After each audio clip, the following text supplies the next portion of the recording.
Hey y'all, welcome back to Spirit of the Outdoors. Live from Mississippi, number 44. It is hard to believe that we done 44 of these episodes. See if I can find some chat and pull it up here on, maybe gonna act silly with me tonight, reckon.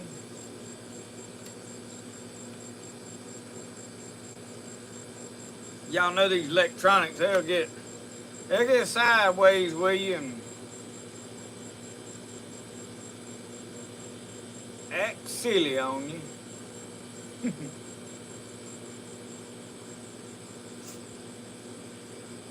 So how is everybody? Looks like we got about 9 people so far.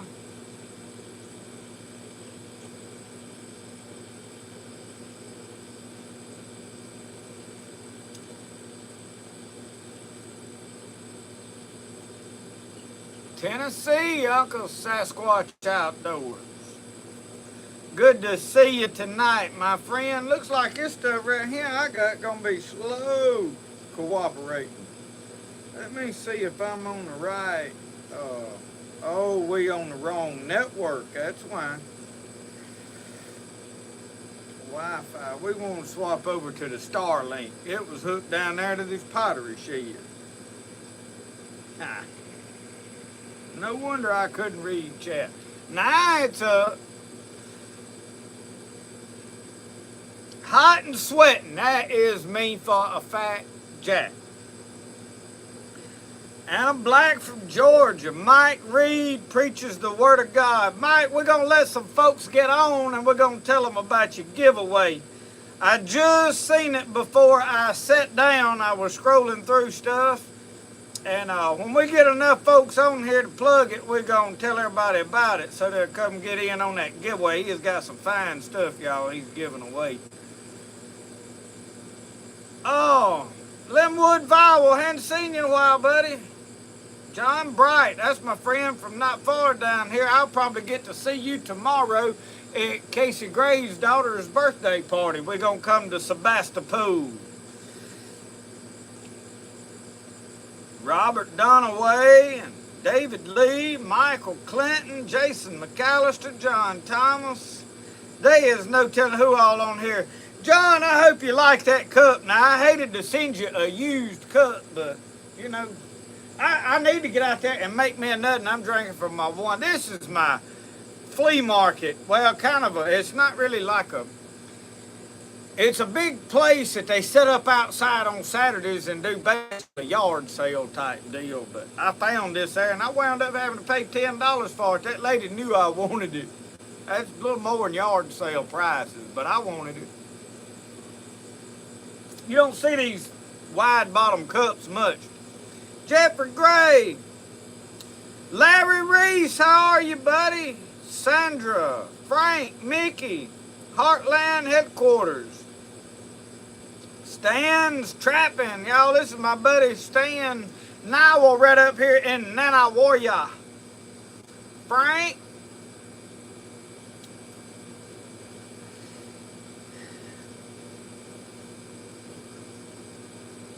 Tuned in from the campsite. Jeffrey Gray, it is too hot to be camping. Angela Cadingo. Y'all, I'm good at butchering names.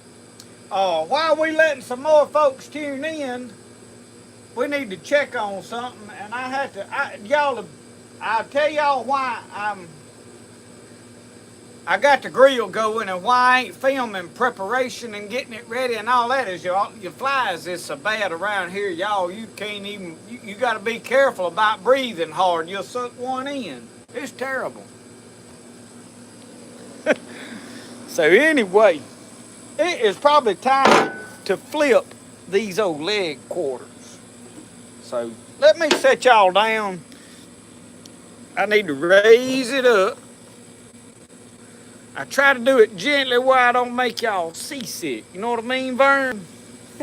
I had to go change shirts and do-rags because I done got a Mike Nasty out there working on stuff. And I'll have to be honest with y'all. Went and shot the old muzzleloader this evening. Did some filming. Ain't really made a lot of headway with it, but we getting education with it.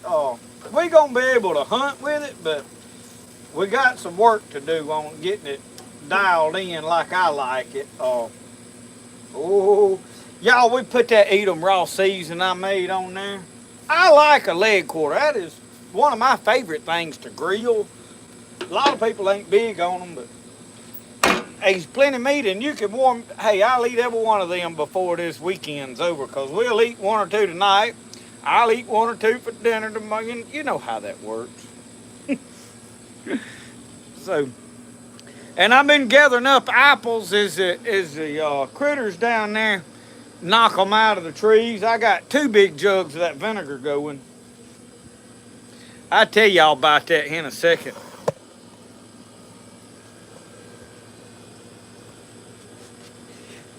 In my vinegar making video, I had this one woman, I think she is kindly wanting to be a smart aleck. She said, "Why would you make vinegar when you can go buy it for $2 a gallon?" Well, my first thought was she must not have bought none in a little while, because you can't no longer buy it for $2 a gallon. But I understand her point. My deal was, well, what else am I going to do with these apples?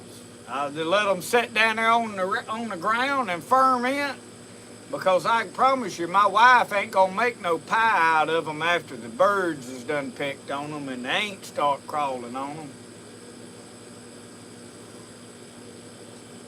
So anyway, I just kind of, I didn't tell her off on it. I wanted to. Sometimes you just got to light into folks. They don't know no better. I got to get this up here like I like it. I had to get it like I like it, you know what I mean?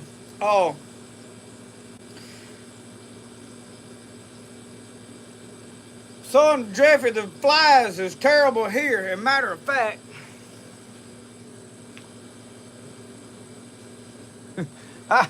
I'm sitting over here unarmed. I need to get armed. Hey, don't think I won't rear back and flop a fly. If they go crawling on that camera, that's what really drives me nuts.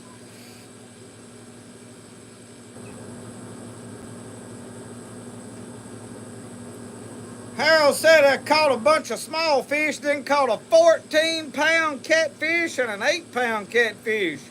That's pretty good fishing, my friend. Pretty good fishing. David Lee, hello. How are you? Do I dye my own shirts? No, these shirts are made by JR and Nikki Willis. They over on the channel JR Willis. They are my neighbors. Well, not really my neighbors, but they here in my hometown. They over on another highway. But they was making them and selling them on YouTube, and she sent my wife a picture of one the other day. She said she was going to attempt to do, and if she pulls it off, I'm going to have it as crossed boat paddles. I love my tie-dyed shirts. I never did get tie-dyed Spirit of the Outdoors shirts made. I was planning on it. We probably gonna gear up and plan to have them for next summer. I opened a bunch of new stuff up on the Etsy store. But anyway, I don't make my own shirt. I tried one time, but I don't have the stuff to do it. Nikki and JR is pretty good at it. I've got a stack of shirts that I've got from them. And you can't ever have enough tie-dyed t-shirts.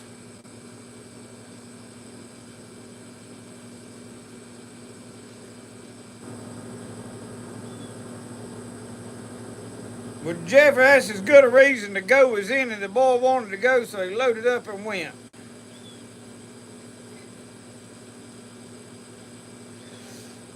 Astrid Hamilton said, what variant of medicinal wild lettuce is best to grow in the deep south? We have Lactuca floridana, Lactuca canadensis, Lactuca virosa, and Lactuca Ceriola. Get you a National Audubon Society of wild plants, I think.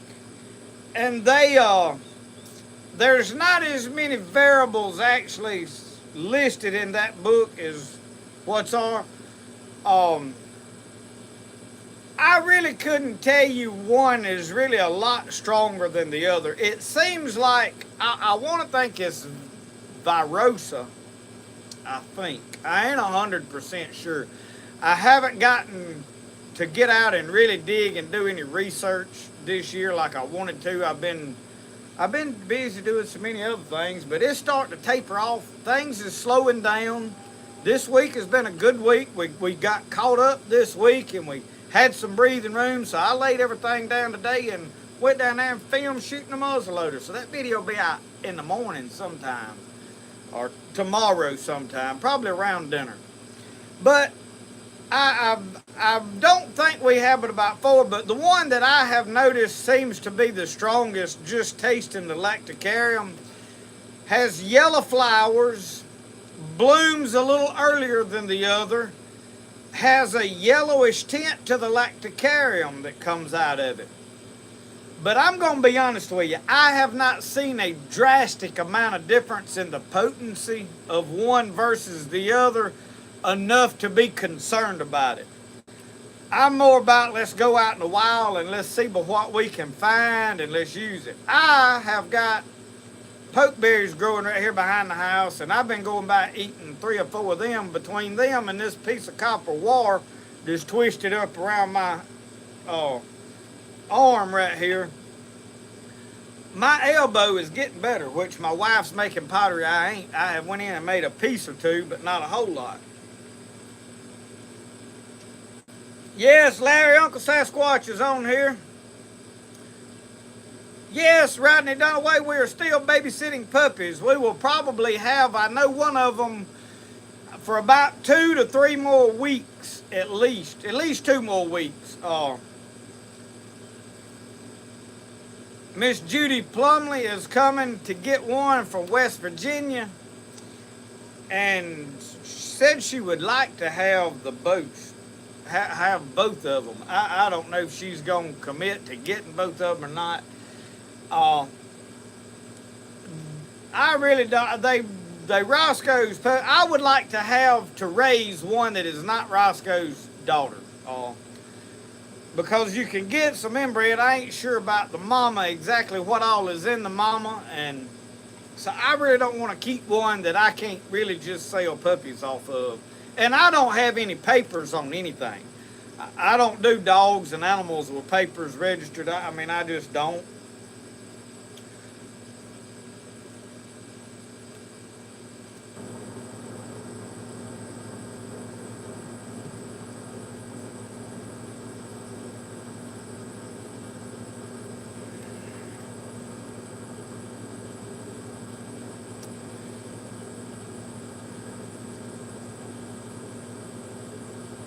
So we've got about 74 people watching. Yeah. Mike Reed over on Mike Reed Preaches the Word of God. You see him in the comment section here. But if you're not in the comment section, you're watching on TV or whatever, Mike Reed is doing a giveaway on a Mountain Man kit. He has made some buckskin bags, buckskin little pouches in there, flint and steel, a couple of tomahawks he's forged, a couple of knives he's forged. I don't even know what all is in there right now. He's got a video on his page telling you about it, telling you how to enter. He's going to give all this stuff away, y'all. Go over and subscribe to his channel and watch Mike. Mike is a wealth of knowledge if you're not watching him already on these medicinal plants. He knows probably more about wild lettuce than I do. And certainly more about a lot of the other plants.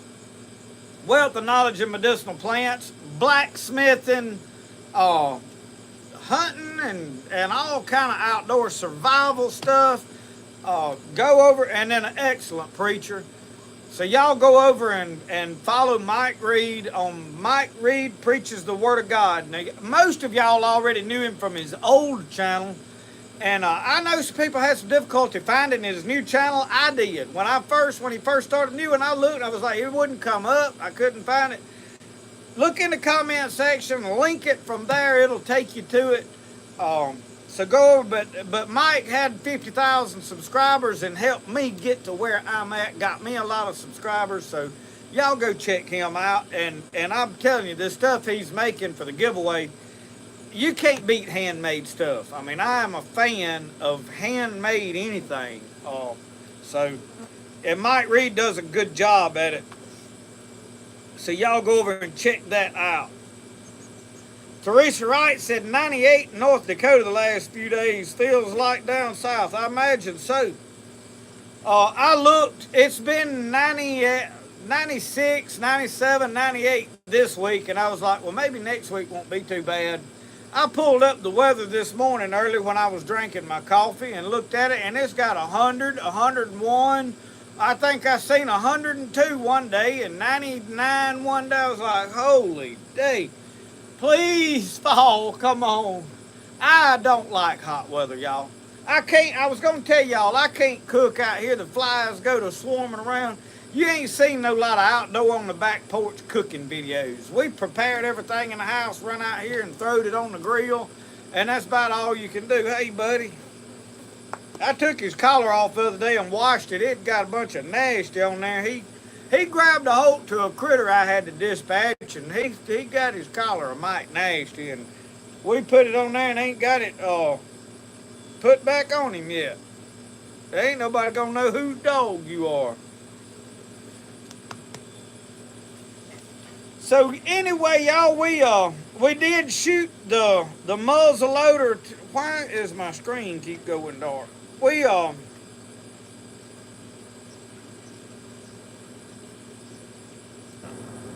Looks like it's froze up here. But I did shoot the muzzleloader today and got it to group within about I think the last group I got, you see that fly? Done got up there on my, I got him. I hate flies. They get right on that little bitty camera and just block the whole thing out. But anyway, the last shot I had, I got down to about a 6-inch group, I think, and I dropped down to 50 grains of powder. You'll see all this in the video when it comes out. I had somebody I was talking to the other day and said, when you gonna get to doing black powder videos? I was like, I'm ready. With all the other stuff going on, I hadn't had time to focus on it, and didn't want to rush through it, so and I know some of y'all gonna get mad at me. I had to get rid of my pillow, doggone it. It was soaking wet for one thing. Heart of Pine, I slapped you a little bit there, didn't I? Come on.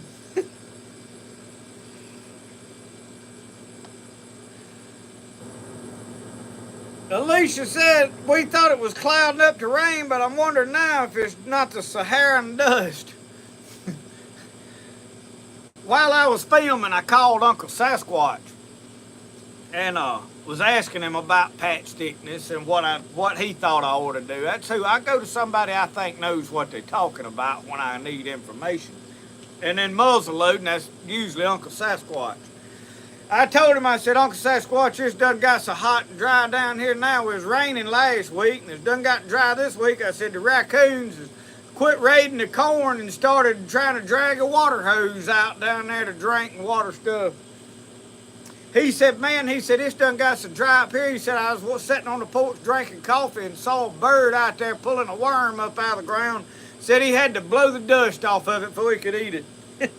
I said, man, that's dry right there now. Oh, Lord. Laser at it, if we can't make it happen, don't worry about it, man. It was just a good idea, and we may have to try something else. And I tell you what, we may can just scratch the words all together and just put the cross paddle and canoes and stuff. I don't know. We'll figure it out, though. 98 in Indiana, Martin, it is hot. Y'all, I don't like hot weather. I mean, I don't like hot weather, not none. I would be happy if it'd cool on off and get in a high of about 70s and drop down in the 40s and stay like that till about middle of November.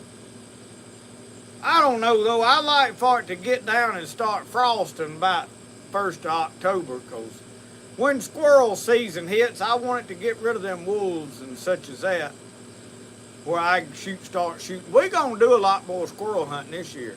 I'm wanting to go over there and take a ride and sightsee and look at the deer camp over there.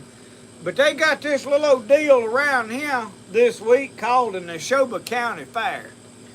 I think it may be over tonight, but the folks, they go out there, man, they shut the whole town down.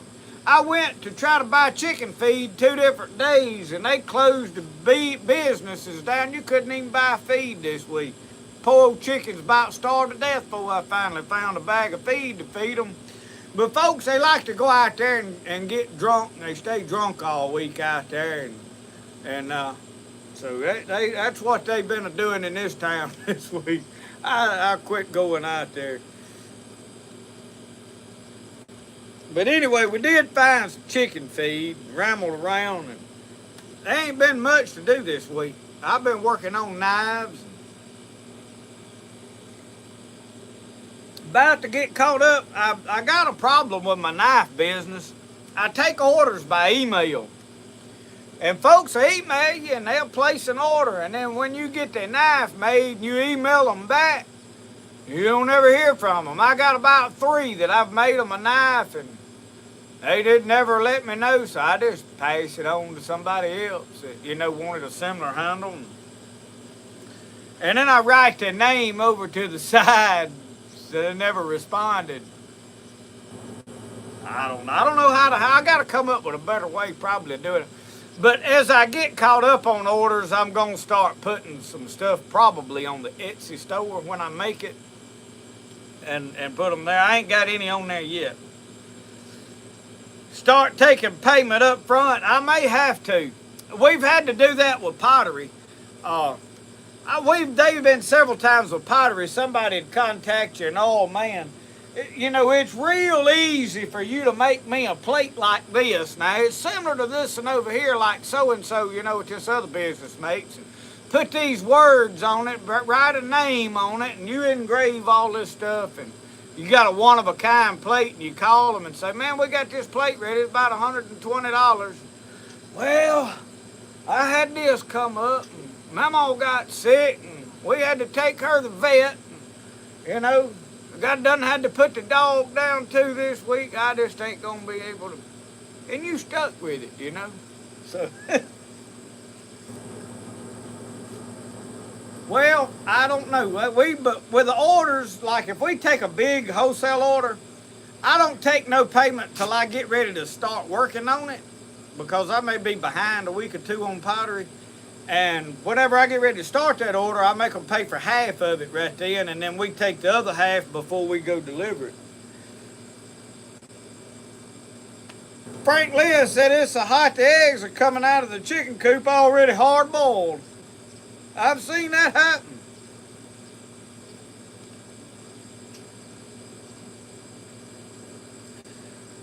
Deaver. Missouri Outdoors.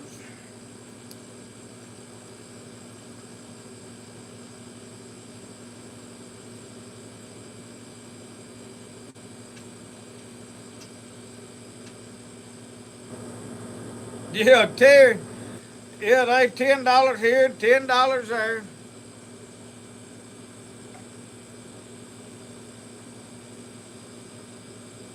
I have a hard time with folks that they gonna do something, and then when it all gets down to it, they ain't, And I realize with email, it's easy for an email to get lost.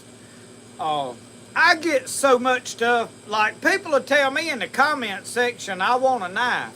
That don't order you a knife, not here, never will.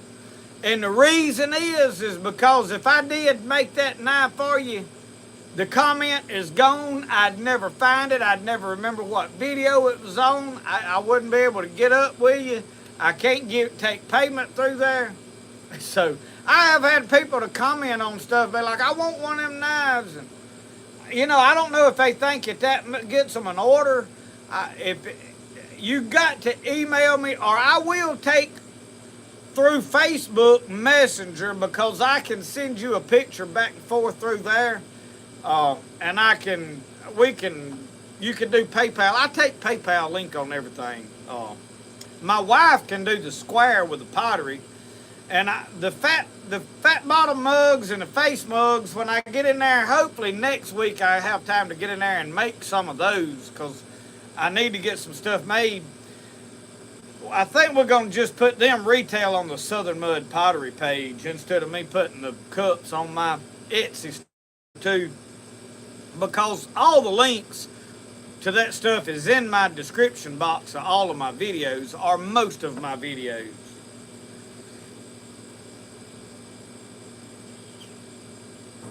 I don't remember square salt cellars.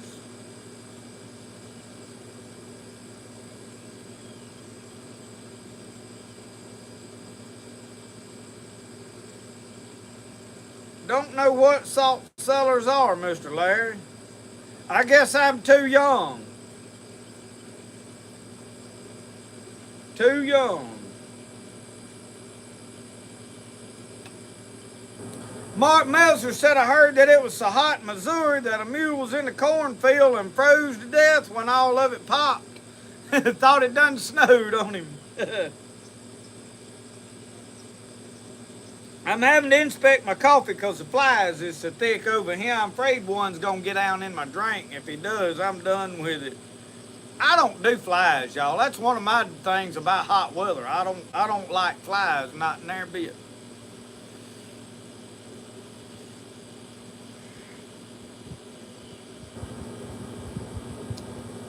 Leo said, I sure enjoy the videos. They have inspired me to be and do better. Got some supplies for doing leather working, and thank you for getting me inspired to do this.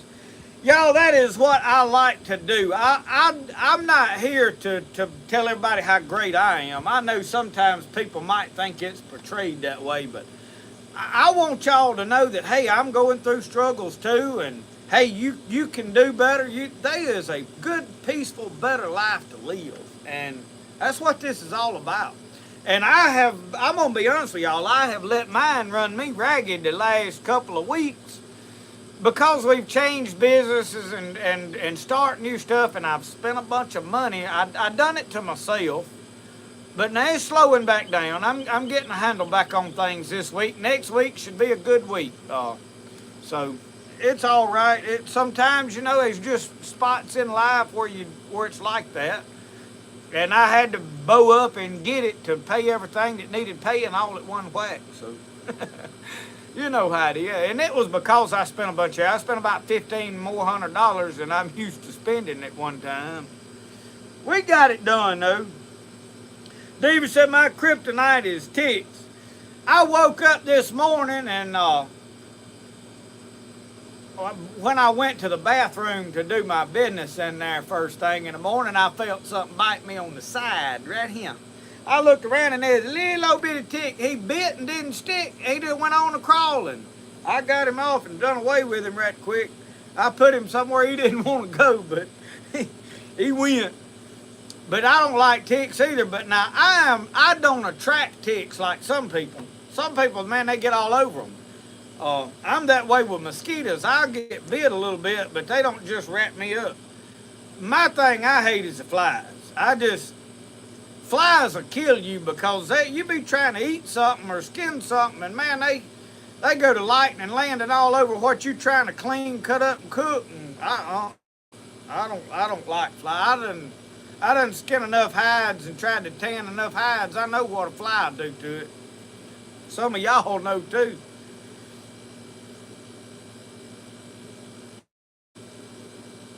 Yeah, David, hadn't got to the bow making part of life yet. One thing has got to cool down and then get this teepee. I'm going to get the teepee done before I start a boat. I got a lot of work to do there, and hopefully next week at some point, I'm going to make that happen. I've got a lot to do But I have, like I said, I got a handle on things now, and I'm not behind. I've still got knives to make, but I'm not backed up on orders. I've got a few orders to make. I've got about 5 or 6 knives to make, and it may take me all week to make them because my deal is I don't get to do like, I could make about 2 knives a day if I got up at 6 o'clock and went out there and started working on knives and worked on them all day. But my problem is I have people drive up, hey, can you come help me do this? Or stop, want to talk for an hour. It's always something, and then I got to go to town. When I had to go ship knives, there's a little old place uptown called the Thrifty Nickel, and I go by there and find treasure, you know. And that takes me about an extra hour, so that hurts. Y'all don't do stuff like that, I know. I know you don't. Permethrin, yeah. Jeffrey, we got a stuff at the co-op called 38 Plus. It is a high concentrate of permethrin, and I got some mixed up in one of them simple green bottles.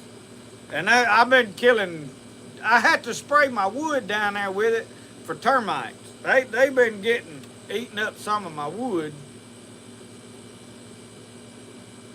Little old bugs and stuff getting in my bow staves. It's terrible.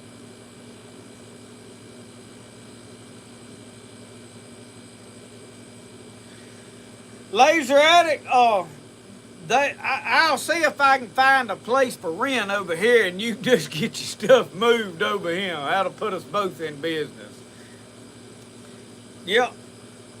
Y'all know, if you don't know Laser Addict, I don't know if you call it Laser Attic is how I say it. But anyway, he can do laser engraving, and if you need some spirit of the outdoors tumblers, and he made that cooking set over there and engraved it. There's a cutting board over there with my stuff engraved. Let me show you the cutting board right quick. Wow, it may be nasty.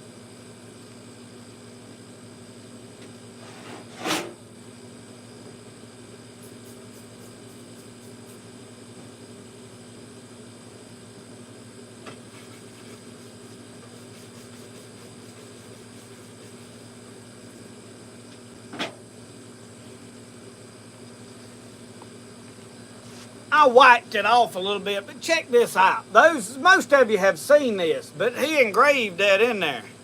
And y'all, that is just cool as it gets. So if you're interested in some stuff like that, he can do it for you.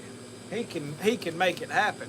And even Spirit of the Outdoor, he has, I don't know what all he's sent me in the past. I've got knives with my stuff etched in the blade.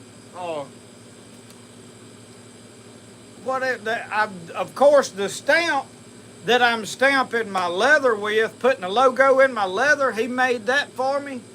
Works real good. So check him out. I know he's on Facebook. M4 Laser Works is what you're looking for when you get on Facebook, or his website, M4 Laser Works. And I don't know what all he can do. You can look and see and talk to him, but good business.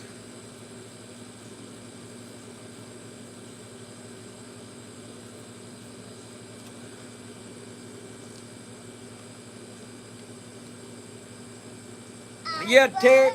Well, somebody slipped in there behind me. Yeah, Teresa, we got all kind of pests down here. They'll eat your hides up if you ain't careful. You can't tan a hide right now because it's so hot. They'll run before the hair will be slipping on them.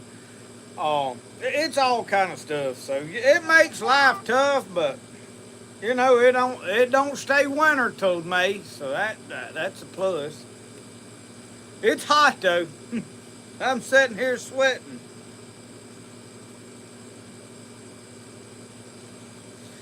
Deaver, I can understand that. I had the cat scratch fever, got me with a cat. I had 103 fever. It got me.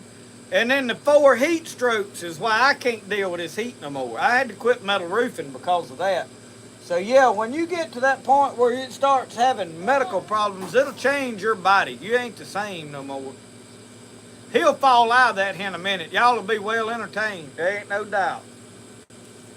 Son, what you doing out here in your drawers anyway? Where's your britches at?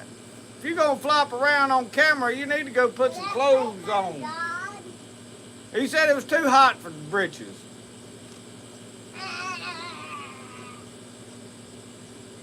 So hot for britches.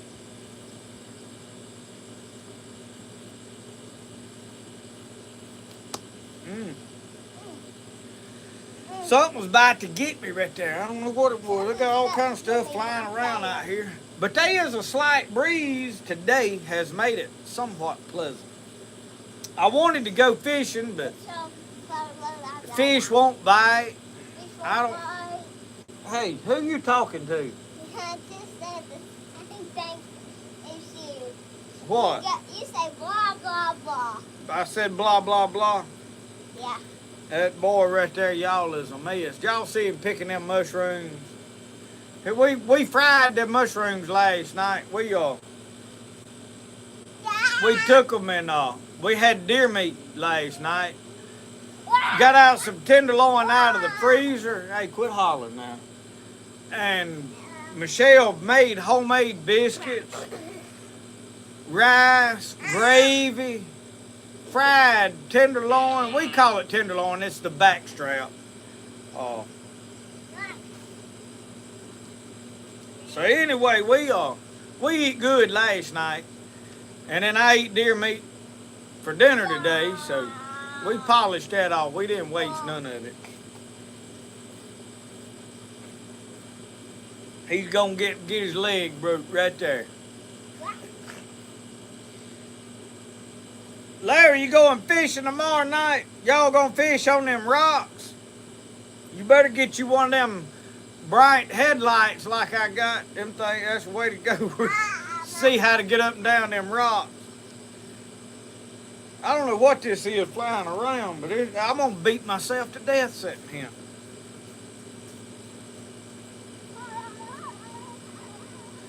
Stiff neck. Oh Lord, I don't know, Harold Neely. For just the pain, I'd go with the wild lettuce. Uh-oh. Somebody else is wanting to play. Look at him. Let me try that. I throwed it.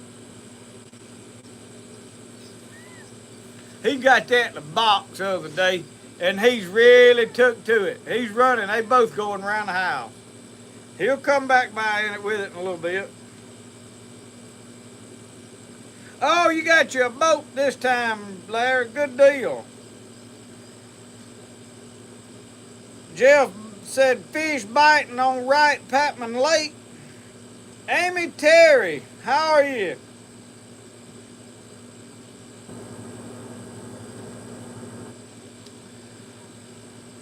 Haven't heard from you in a while. How's everybody doing up in North Alabama?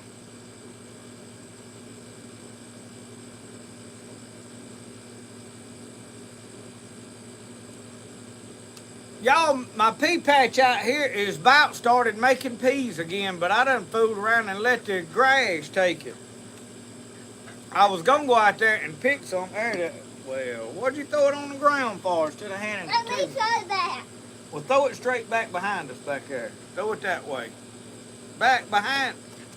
Ow! He stepped on my bare toe. Ow! He left out spinning tires. Jimmy Sullivan, you still on the coast down there? He was down on the coast for two Friday nights in a row. I just wonder if he's still down there. We may have to go down there and set the beach on fire to get him home.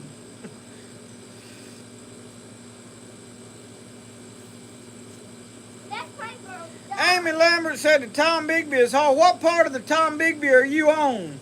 I've never seen one on the Tom Bigby, but now we go earlier in the year usually. Well, we was there in May, I reckon. I'm ready to go back, if truth be told. Charlie Pickerel, how are you? Garland, Texas, tuning in. Good to hear from you, brother. What's like it? Yeah, we all. In fact, with the peas, Larry, we put up more peas than we really. I've got peas from the last 2 or 3 years. We ain't out. I just always plant some every year, but I'm gonna have to go out there and check on them. Amy Letter said Tishomingo County. That is up further north, I think. Mimosa. Carolyn, I've got to bottle that mimosa medicine. I made that tincture. I've mixed a bunch of stuff together. I tried it the other day and it seems to work really good. I need to get it bottled up into some other bottles. So Jimmy, I'm glad you back home working. I was afraid you was gonna go broke down there, eating all that ice cream and laying on the beach.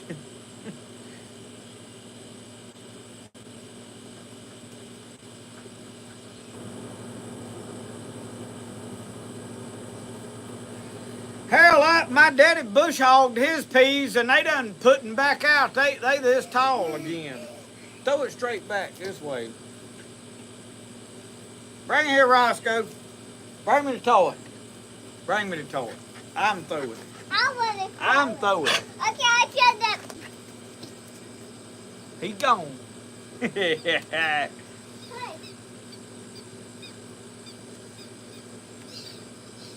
We still got apples, y'all, laid all over the table. We got to get cored and done something with. They still, one thing they was a little bit taught, we're letting them sit there and ripen up, and they have, but the birds is working them over. I've been at war with birds. I'm trying not to kill them all, but I've had to kill a few. I hate to do it. Tell us a fish tale of the grinnell biting. Raymond Rogers, I have not been to the swamp and I ain't had time. I went fishing to Kemper Lake is the last time I have wet a hook at all. That's been nearly 2 weeks now. I've just had, with this transition, so much going on, I ain't had time to think about fishing. I am ready to go, but the problem is now it's so blooming hot, it's hard to get motivated to go. I'd rather stand in front of a fan and grind on knives.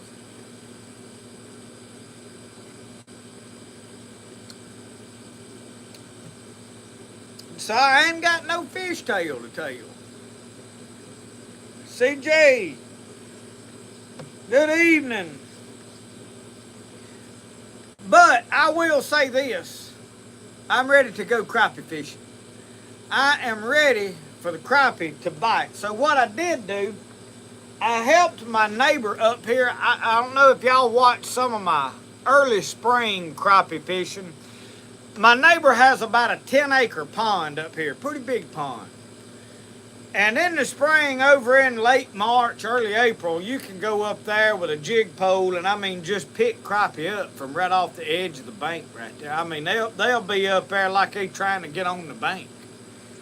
And this year I caught a couple of good ones, but I struggled to catch them because the weeds is 10, 15 foot out from the bank now. So we got in the boat and rode around and sprinkled this granulated stuff in the water. They ain't supposed to hurt the fish. It's supposed to start killing all these weeds. And I had several people say, oh, you can dig it out and you can cut them with this and several different things. And all of that does work. He dug a good bit out with a track hoe, but a 10-acre pond, and it's got several fingers on the upper end, a lot of bank line, and shallow, and you can't hardly get in there to it, and it's overwhelming to just rake it out. And then if you just cut it, it's right back in a few weeks. He's wanting to kill it where it ain't where you can fish. I mean, it's done got to where you really can't fish from the bank at all. And he has a lot of older people that want to go and fish. A lot of the people in our church go by there and fish. And a couple of ladies go fish. They don't have boats. And you can't fish from the bank because if you throw out there, your pole gets tangled up. So we put 2 bags of, I don't even know what this stuff is, but we drove the boat around and sprinkled it, kind of scattered it in it all the way around the edge of that pond. Took us about, I don't know, 2 or 3 hours really time we done it. And then we rode around it, stirring it up with a boat motor. So after Weston, I ain't seen you in a while, buddy. Where you been? Good to see you tonight. So the duck pond back here that I crappie fish in, well, you can't fish it this time of year. It is so much weeds in there. There is only like 2 spots you can drag a bait through. And he's wanting to do it. He's got 3 more bags of that stuff, so we're going to wait and see. If this stuff starts dying up here, I'm going to get the boat, and I may film a little bit of it. I know there's going to be a whole pile of people that's like, oh, poison, no. I don't like poisoning stuff, but sometimes that is the only way to win the battle. This duck pond back here has not, this got them big old lily pads in it, and the vegetation is great for a while to keep the water clear. And that water down there is clear as a bell down there in that duck pond. But it is, you can't fish it, you can't do nothing in it, you can't paddle a canoe around in it. There's so much stuff. And it is getting to the point that it's not just lily pads. There is a thick mat of grass that has done got grass this tall on it. I mean like 3 foot tall grass stuff growing. This mat you can get out on the canoe out on it. I did. We was frog hunting 2 years ago. And you can stand up on it and it'll slowly start sinking down in the water. You can mash it down in the water. But it is floating, and them crappie is getting up under there this time of year in the shade, and you can't catch them. So, we're probably going to wind up killing everything in it before it is all said and done.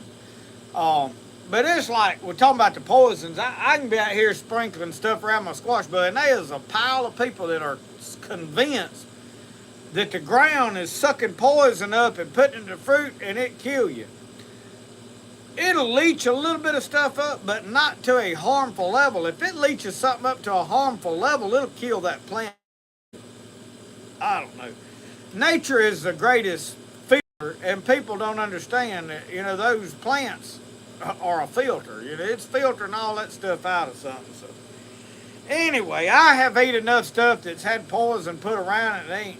I ain't died from it. I ain't gonna say there ain't no long-term effects. It could be, but not as much as what people would like to lead you to believe. That stuff that's killing us is that stuff they spraying on it after they put it in to keep it from going bad after they pick it. That's what's killing us. I can tell you for a fact that's what it is. Donnie Hill in Boone County.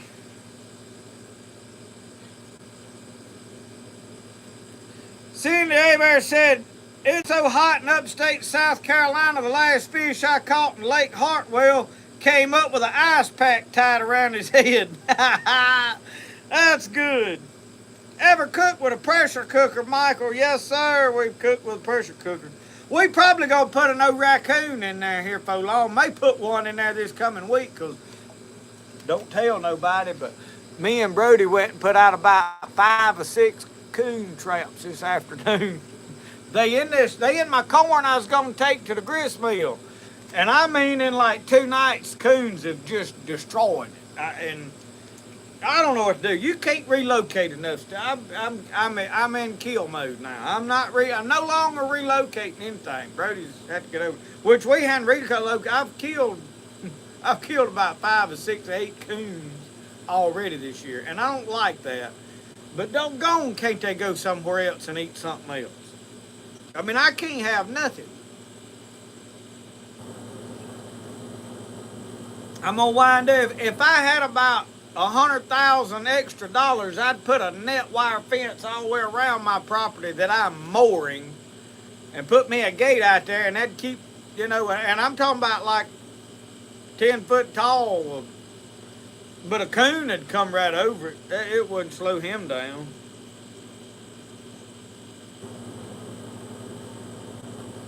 But we gonna try to kill some of that stuff in there to where we can fish more effectively in that thing. I would love to put the canoe in there and paddle around and fish it some, but right now you can't.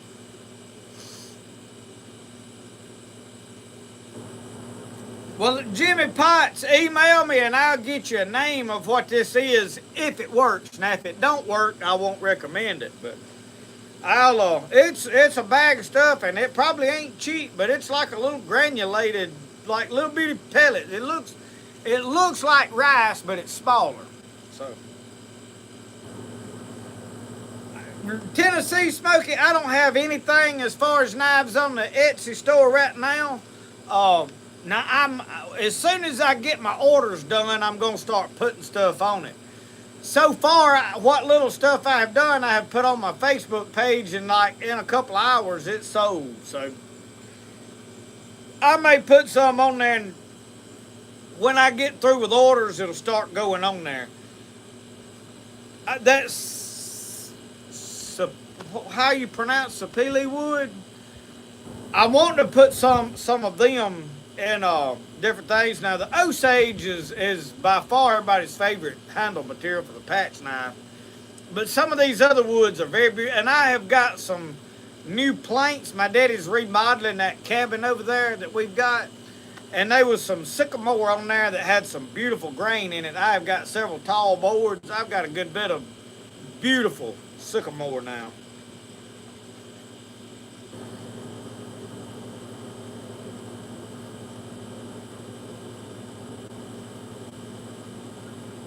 Ghillie suit to 22, you can bag 30 in a night. If you don't have a ghillie suit, put a plant on your head. Diva, a good idea.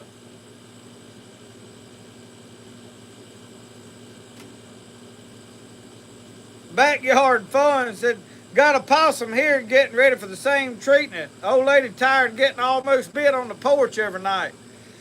Yeah, I don't know. I don't like a possum at all. I ain't got a use for a possum, not none.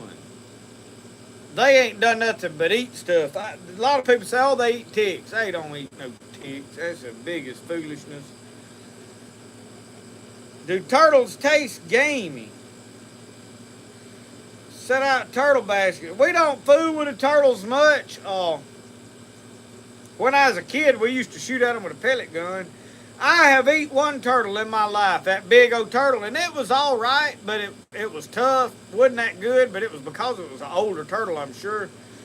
I just ain't, we don't catch a lot of turtles. I don't.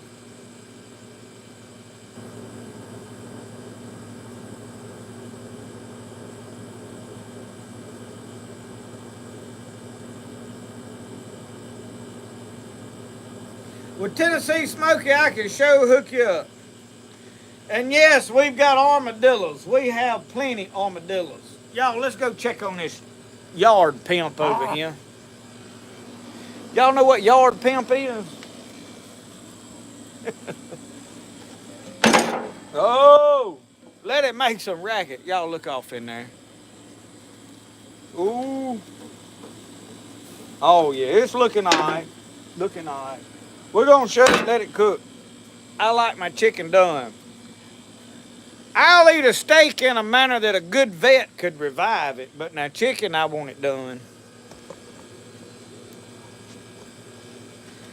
Yep, not going to eat no bloody tough chicken. So we're going to let that sit on there and cook a little bit. I may have to go in there and fill my coffee cup up. Roscoe, you panting there. What'd you do with your toy? Throwed it down somewhere?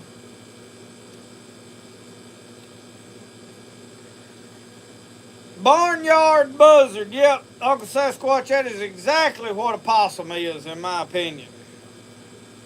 Old timers here, they talked about eating them, but Jerry Clower, he said he eat a lot of possum when he was growing up. He said, but it wasn't because I liked possum.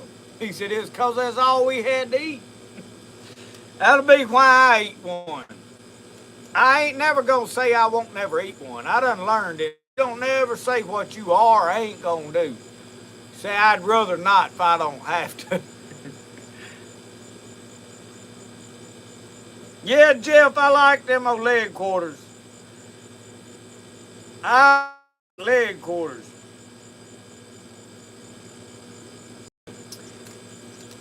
But I am talking about the fishing. I get sidetracked, and I've got that whole new tray full of baits. I am itching to find me some crappie. I need to probably go back down to the river and go down there to that hole that I caught some in. They were small, but I might could get them to bite again. I don't know. That swamp is tough to fish when the water gets messed up. But now it's been several days since it rained, and it didn't fill it up, but it muddied it. And they won't bite for 2 or 3 days down there for whatever reason. And I'm itching to go catch some. I just like catching crappie. I don't know why. I have yet to catch any on Kemper Lake.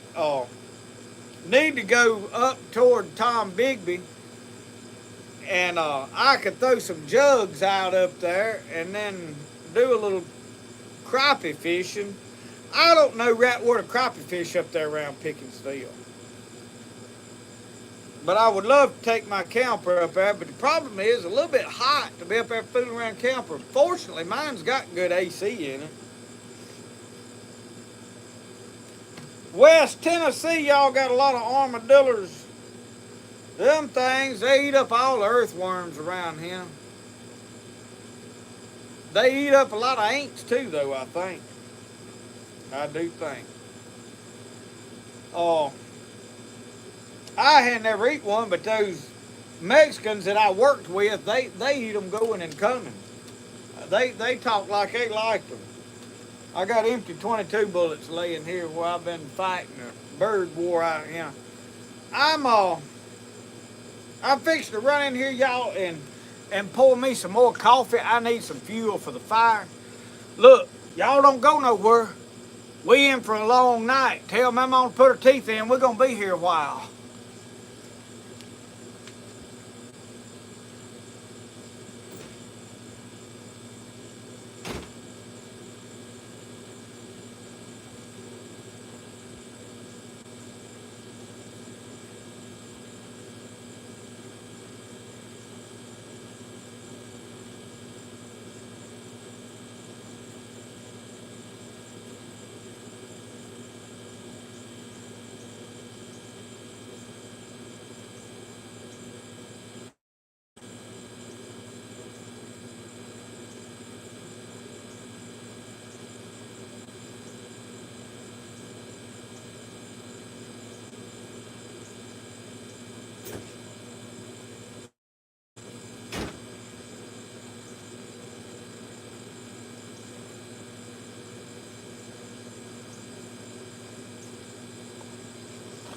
All right, y'all, we got another tank of fuel. We ready to go now.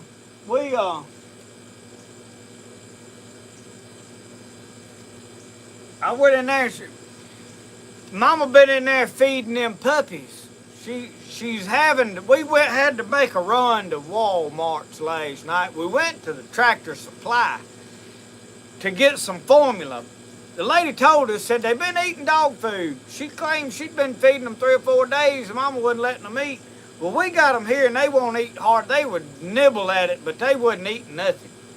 Well, I got word. I was like, well, I don't want no half-starved dogs. No, we're going to have to do something. So we went to the Tractor Supply, going to get some formula. By George, that stuff was $25 a can. So we didn't buy none there. We went on to the Walmarts, and we found some there for about, I think, $10 or something. And it cost me $60 to get back out of there because we come out with an armload of toilet paper. She reminded me we didn't have but 1 roll left at the house. You don't never get down to just 1 roll of toilet paper. That is a mistake every time, all day, every day. And we got some paper towels. The next thing you know, Brody had him a box of gummy bears or something he had to have.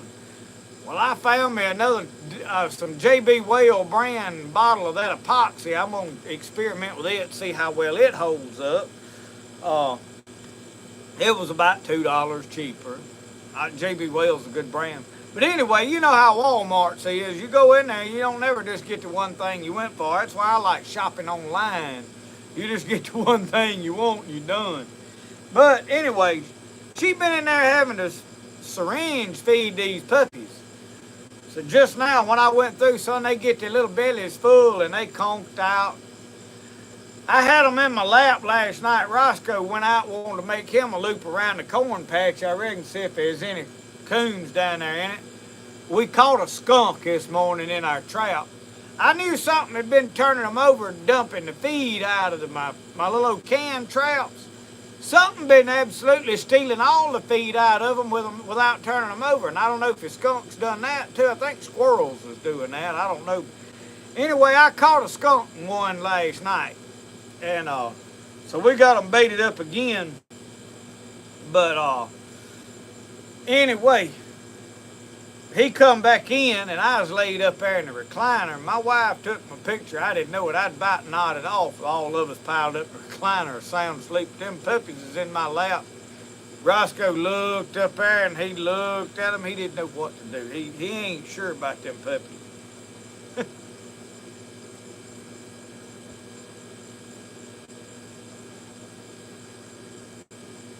Laser addict, don't worry about it, bud. Holler at me if you come up with something. If you don't, ain't no big deal.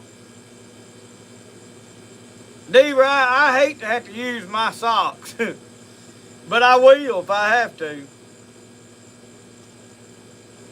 Mike Reed, you're going to have to cook us some possum and gravy on camera one night.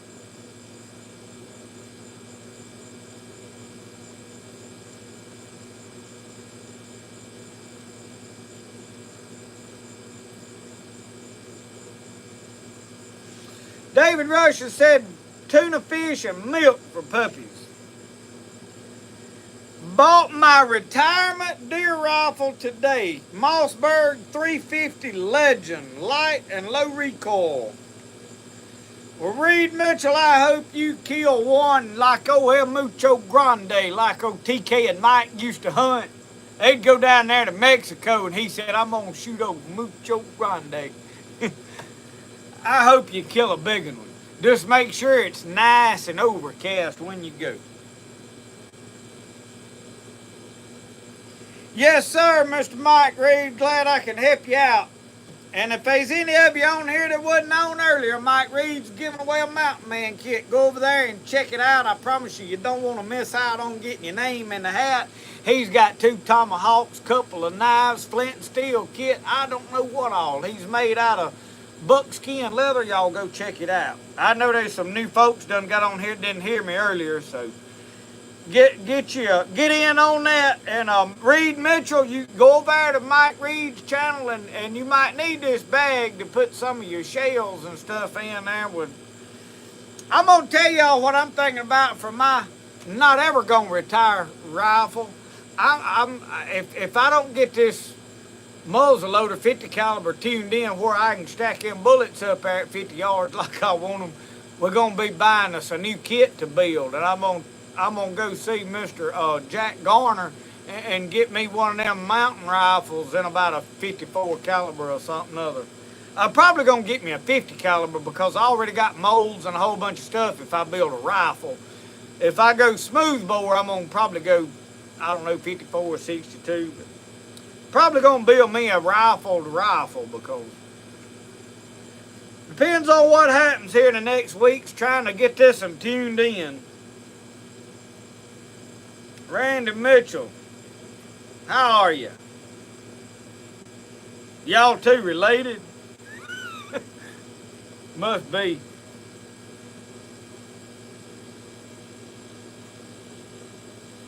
Yep, that ought to be a y'all, I do appreciate y'all, all the support y'all give me, liking and sharing and all this kind of stuff. It does help. And that's like Mike Reed. It's tough to grow a channel anymore, and it's because there are a lot of content creators out there, and there's a lot of great ones. I mean, there's a lot of good channels out there. Unfortunately, I've gotten to a place in life that I don't get to watch no whole lot of anything. Every now and then while I'm working on a knife sheath, I'll turn some stuff on, but most of the time I listen to a book. I like to listen to them old Mountain Man books.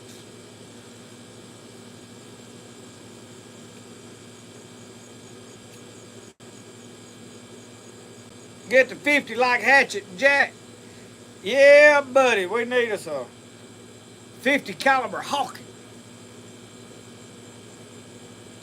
I watch old Jeremiah Johnson at least every other week, sometimes twice a week.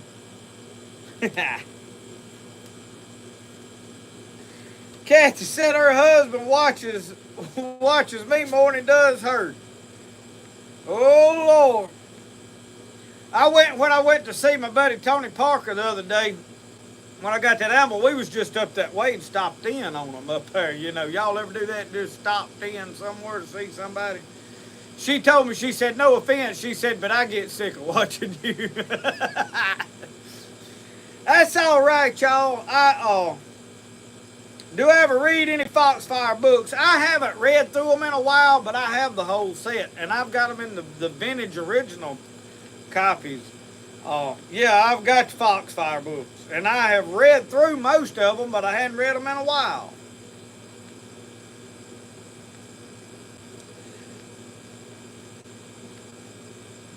She said I never made it through the first 30 minutes of Jeremiah Johnson. If I just get to watch where we get to meet Bear Claw and hear old paints his shirt red, tell him, say, I was shack. He said, you fish poorly. That's what I like. But by the time I get to that part, I'm done with it. I don't never get to see what happens when he starts fighting them after they go rescue them wagons that's broke down. I don't never make it to that part. I ain't seen that part in a couple of years. That's why I can buy one good movie and wear it slim out. And I have done messed up with old Brody. If he was out here, I'd ask him about it. He's done got to watching Gone Fishing. Y'all watch that with old Danny Glover and I can't remember what the other little old Joe, what's his name in it, little short fella that's hilarious. And that Brody gets a tickle when they lose their boat and that train hooks to the boat and takes it off from him. He's watched that. It's in the truck, and every time we go to town, we have to put it on, and he watches it while we go there. And I've done ruined him with that.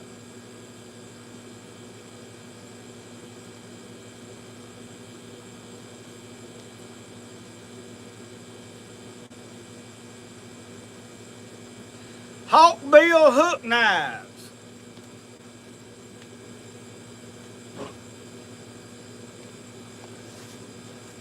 You don't happen to mean like that right there, do you? This is actually a Rough Rider. And this and it, they rough. A Rough Rider, if you just need a pocket knife and you ain't got much money, they'll get you by. They ain't bad knives. I bought this one just because I wanted to see if I liked. My only problem with this Hawkbill is it's hard to keep that sharp. It's hard to sharpen it with just anything. But I use that in the spring when I'm pruning limbs and such as that off of stuff.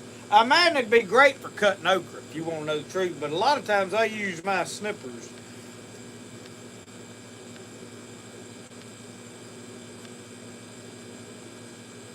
Dave Lee, I know what you mean. I have been trying to get up and get started early in the morning. But my biggest thing is I have to get up and get all my work done before everybody else gets out of bed and starts calling. I spend half of my day on the phone, seems like. I don't mind it, but I don't get nothing done.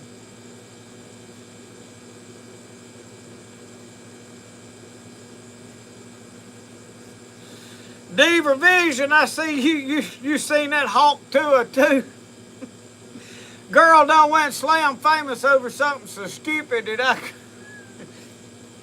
And I'm gonna tell you. No, I ain't gonna tell you either. I'm just gonna say I strongly disagree with her. I'd be knocked her eyeballs out of her head. That's I'm gonna leave it right there. I just entered the giveaway, Jason McAllister. Get over there and get in on Mike Reed's giveaway.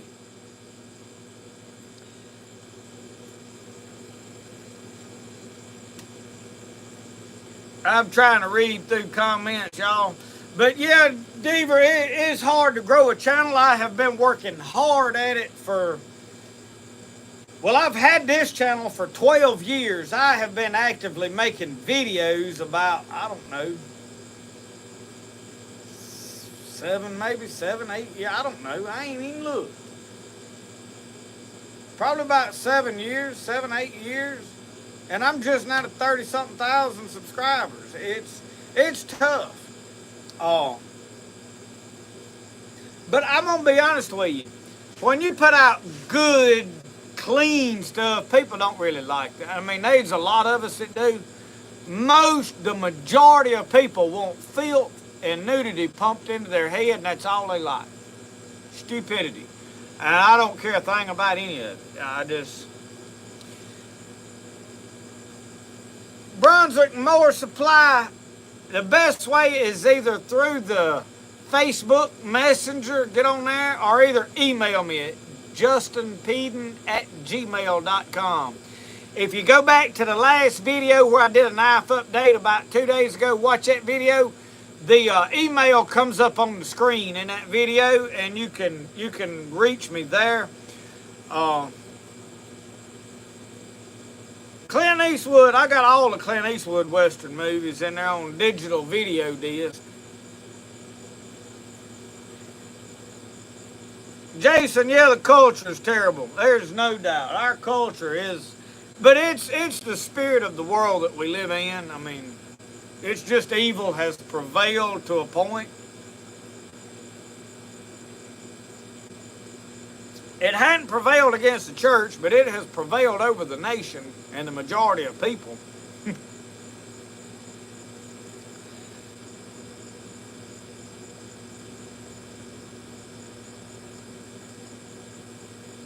Triton Tacoma, that video of that raccoon got on Facebook, it got millions of views. It has got a couple of million views on Facebook. It actually got my Facebook monetized. I'm making more money off of Facebook than the Instagram. Instagram, it took off first and grew crazy over a chicken video. And just something silly, something that you don't expect to do nothing, takes off and gets a pile of views. But Instagram, I ain't figured out how to make money off of it yet. It's like they refuse to pay anything. So far, I've made about $200 off of Facebook. You can't make a living in this. This you can make, usually average around $500-600 a month on this. Sometimes it spikes up a little higher than that, depending on how many views you get, or it's based on watch time, I think. But there's no such thing as making a living at it. And as much time as I put in it, I'm doing this because I enjoy doing it. The only reason I make videos is I like it. I like to film doing stuff. So I like to entertain. I like to make people laugh. I like to share knowledge. I like to share the peacefulness of a good life. The biggest thing is I don't want everybody to get sucked into living on credit, really is what it amounts to. People are so in debt, borrowing money, trying to keep up with the Joneses that I heard one fella, he said, I can't miss a day of work. He said, if I miss a day of work, I lose my house. I ain't living like that. Not trying to have stuff. I had an old man told me one time, he said, if you got to borrow money to buy it, you really can't afford it. That's true. But I like to share that, you can enjoy life with less, And now look at me, I live like nobody else would for a long time, so that now I could live like nobody else could. I can quit a job, sit here and piddle with knives and make pottery, and if I make money one week, if I don't, oh well. I can scrape up enough to pay the light, water bill, and phone bill, internet bill, and then the light bill gets us at times, it's pretty high, and then we got one truck note. That's it. That's all we have to pay for. So.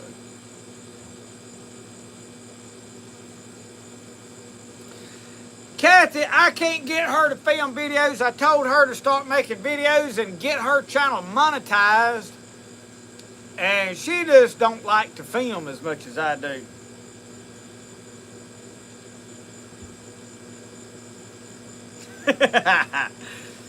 I don't care if her channel gets bigger than mine. I promise I don't.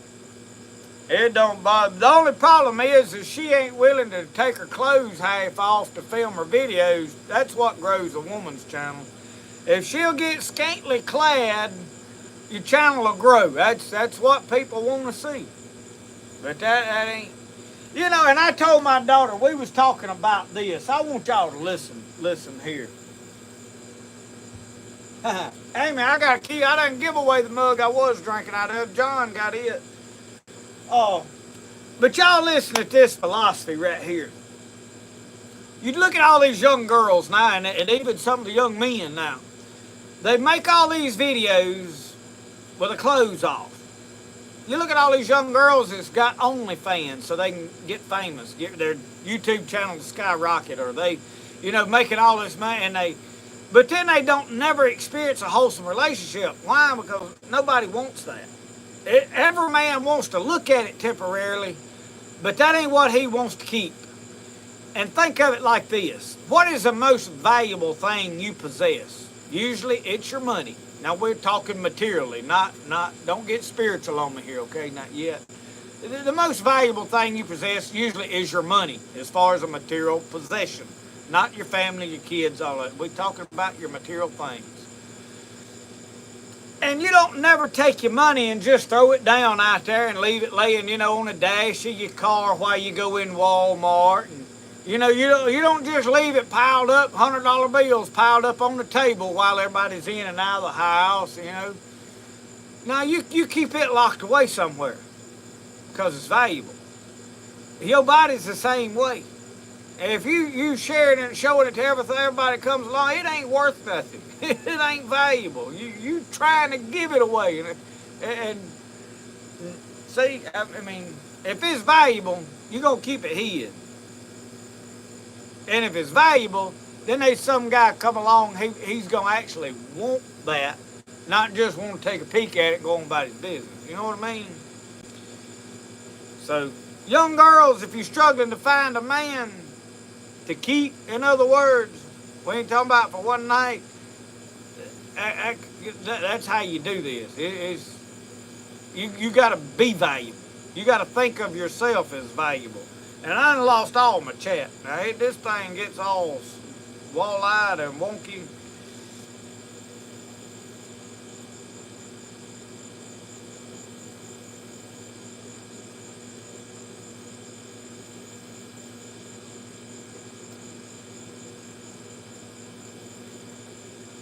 Yeah, Keith, I don't know, I know, I could call a name and every one of you just about know who I'm talking about, but there's one man that his daughter started an outdoor channel, and some of you will know who I'm talking about, and he filmed her, and all of a sudden her channel wasn't doing real good till she started wearing really tight clothes and working out and sharing all this, her body stuff. And her outdoor channel really skyrocketed then. Now she's a well-known in the outdoor world, but more so because of her body. And, you know, I mean, that's a dad that done this with his daughter, basically. It blows my mind. And I don't know how many men have done this with their wives to get a child. Y'all, there ain't enough money in the world worth all that. I ain't him for the money, you know. So I think these people one day in life, they'll start reaping the consequences. The Bible says, whatsoever a man soweth, that shall he also reap. That ain't might happen, that ain't, you know, could happen. That's the way it is. It's gonna happen. And if that's the kind of stuff you spread, that's what you're gonna get back, you know. If you man, it's gonna come back to home one day when they're older and realize, you know, this I don't know. Our world is going down a tube.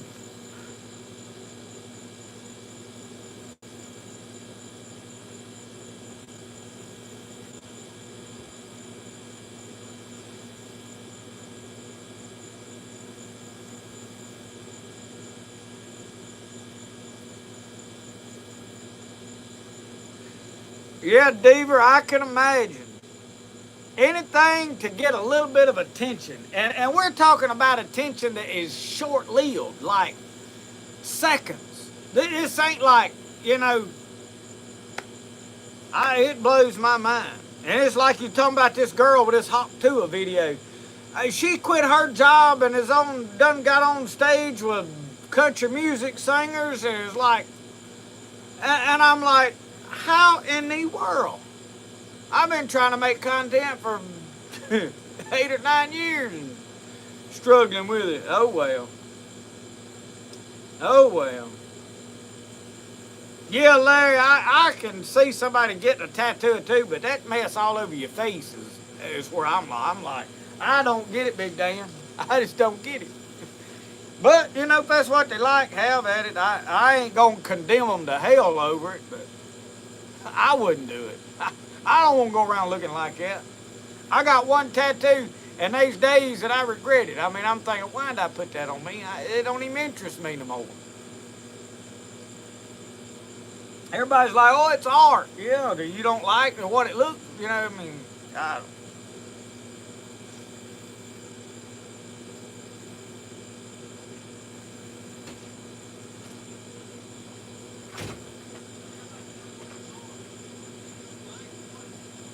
What?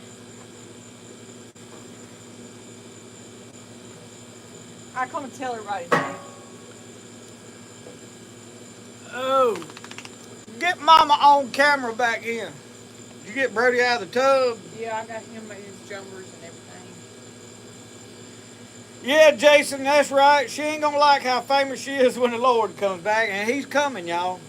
He's coming.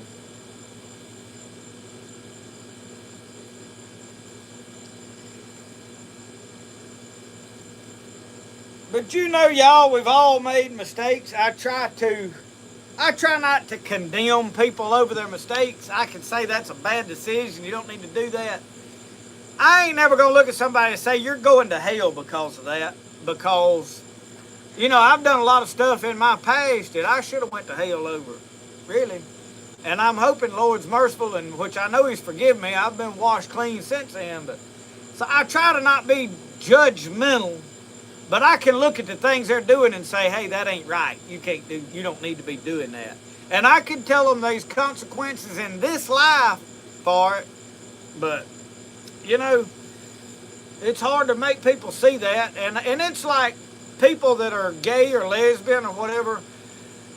You know, I ain't going to tell them they're going to hell. Their sin is really not any worse than somebody that's having any kind of a relationship outside of marriage. I mean, I look at it a little different. I don't like it. It's kind of distasteful, we'll say, for me. As far as it being any more evil than anything else, it really ain't. But, you know, it's what it is. It's a spirit that is spread in our world more rampantly than it was before is what's going on. And I think it's what's attached to all this other. It's with people undressing and all. I mean, it's just getting more common, and we get more numb to it, more comfortable with it, and it just gets more to where we don't really bat an eye at it anymore. And you know, the Lord's opinion of it hadn't changed a bit. He hadn't never got comfortable with our sin. That's why I'm leery, you know, when you start preaching about dress codes as far as how you should dress as a Christian. I mean, there's some things that as Christians we've gotten very comfortable with that 50, 60 years ago, they was like, oh, I can't believe that they doing that. So, hey, bud. Y'all, he done went and got him a bath, cleaned all up, looks like somebody. He got stung on the bottom of the foot by a bumblebee this evening. Was it a bumblebee or a red wasp? Bumblebee. He stepped on a bumblebee. That hurt. Come here and tell him about it. Whoa, slow down. It hurt so bad. It did. It hurt like a What'd you put on it? plantain. Put that plantain sack. It healed already. Is it hurting now? It ain't hurting now. See y'all how fast that stuff works. I know a lot of you found me by watching that plantain video here recently, and it is still getting a good bit of traction. That stuff works. Plantain is probably one of the everybody should have a bottle of plantain salve in the house. I need to make another batch of it and put it up for sale. Somebody emailed me the other day, and I ain't wrote them back because I ain't got any. I need to email them, but I need to make some here next week and put it for sale. And I may make some wild lettuce tincture and sell it. as a pain tincture. That's one of them things you kind of just need to have around. I think an alcohol tincture is the most practical thing. I got these little bottles of the medicine drop in there. I can sell it. I don't know what the legality. I could get in trouble selling it. So, if you want some of my medicinal stuff, we're gonna put it like we'll give it to you, but you need to give us a donation. Know what I mean, Vern? What do you think, Michelle? Is that how you do it? Yeah, something must have bit Roscoe. He went running. Let's go. I don't want to get bit by whatever he got bit by over here. Huckleberry, we ain't eat yet. Michelle, are we ready to get this stuff ready off the grill? Let's go. Let me go show Huckleberry what we eating. We ain't eat yet, it's still on the grill. We got leg quarters. Oh, look at them. Well, they probably are. They've been cooking an hour and a half, but I like my chicken done. But now, I'm letting this cold, the fire died down. And y'all, I am cooking on my homemade charcoal. I don't know, you can't tell in there. But see, it ain't turned black and burnt yet, so it ain't done. I didn't figure it was ready yet. Huh? I didn't figure it was ready yet. No, I like my chicken done, y'all. I'd rather peel black skin off of it and eat it than I had to tear into it. We was with a buddy of ours one night, and he liked to cook, and he's a pretty good cook for the most part. But he cooked his chicken one night, and he didn't put enough charcoal in his grill. What happened? There was several of us over there, and you'd get that old chicken wing and try to put, and you'd have to just twist it and just tear it in two. And he walked around bragging about how good a cook he was, and just making comments about how good his cooking was, wanting people to comment on it. Everybody, oh yeah, it's delicious. And I don't remember who it was got to sitting over there clucking while he was eating. Oh Lord, we had to, man, he never caught on to it. And everybody was kind of looking at each other, and the chicken wasn't done. We eat it. It didn't kill us, but it wasn't done. Michelle, you gonna fix my TP for me? Or you got too much work to do? Well, I got a lot of work going on right now. We got to get the TP out, and I've got to sew these two panels to it, cut the door out, hem around the door hole, and then we got to make all these buttonholes and reinforce them. And that has been the hold up with the TP project. Making the poles will be easy, so next week I'm gonna make that happen. It's got to get done. It's gonna be too hot to do a whole lot else. I ain't caught up with knives, but I'm where I ain't behind, struggling to pay bills and such as that. So.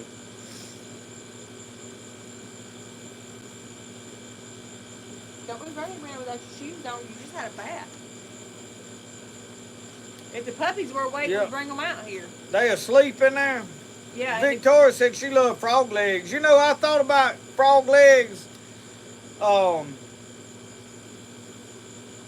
Frog legs down there today when I was I rode back by the duck pond and looked at it today.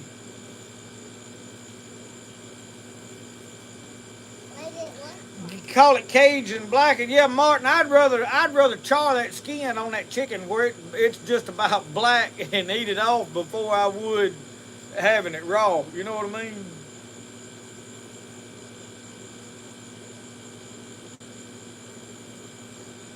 Brady's chilling over there.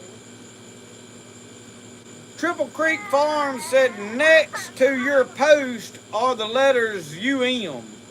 I've seen it in other chats, but don't know what it means. It's not showing up on my end. I don't know. I don't know what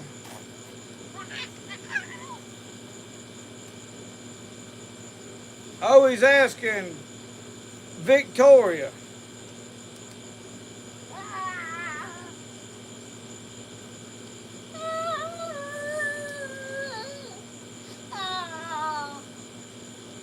Ain't no telling, y'all. It's on her chat by her name. Says on. No. Michelle Phillips' wife wants to know, are you gonna do some more cooking videos? I plan on it. I actually started making a video the other day and I didn't finish it. What happens is I start cooking and then I have to stop to attend to something and then I come back in and I don't ever turn the camera back on. Something like this happened. Oh, that's gone. Y'all can see that he is a handful. Brody, what did we cook last night? He's always loud. So anytime I cut the camera on in the house, he gets extra loud for attention. And I just wind up cutting the camera off because you can't even hear me talking when I cook.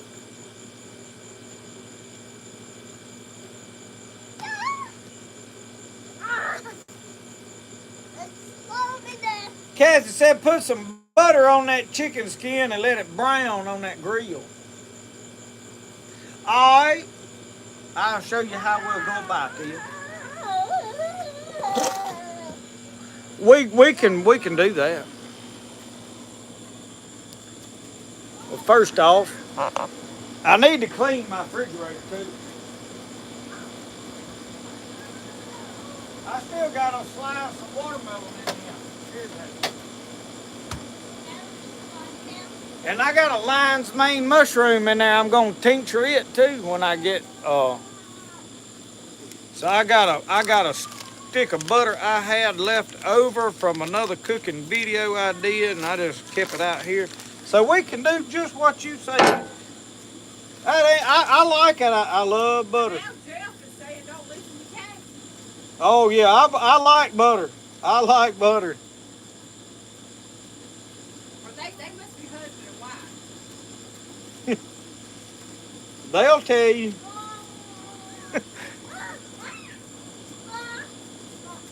One's trying to contradict the other one. Hey, I'm a fan of cooking with butter now. If putting butter on something's wrong, Is that blue bonnet or is that real butter? this is great value. I don't know what I like that Land O'Lakes butter myself, but my wife don't never buy it. And I really got mad when they took that little Native American Indian girl that was on there off, because that was one of the reasons I like to buy it. The Land O'Lakes is not real butter. Land O'Lakes is the best. I don't care. The only reason I bought it was because it had that little Indian girl on there. And when they took her off, we quit buying it. I like to buy the real butter. What you need to do is get you a butter churn and make us. Well, you can buy me a cow and you milk this morning and I'll make you. No, ain't happening. I got enough to do without having to milk a cow every morning before I get up.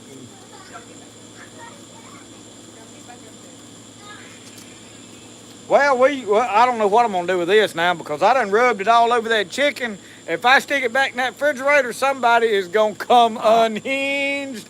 I can promise you. Is the chicken done? I imagine it is, buddy, but we're going to let this butter brown on it. Let's roll it over and butter the other side. I can't see where...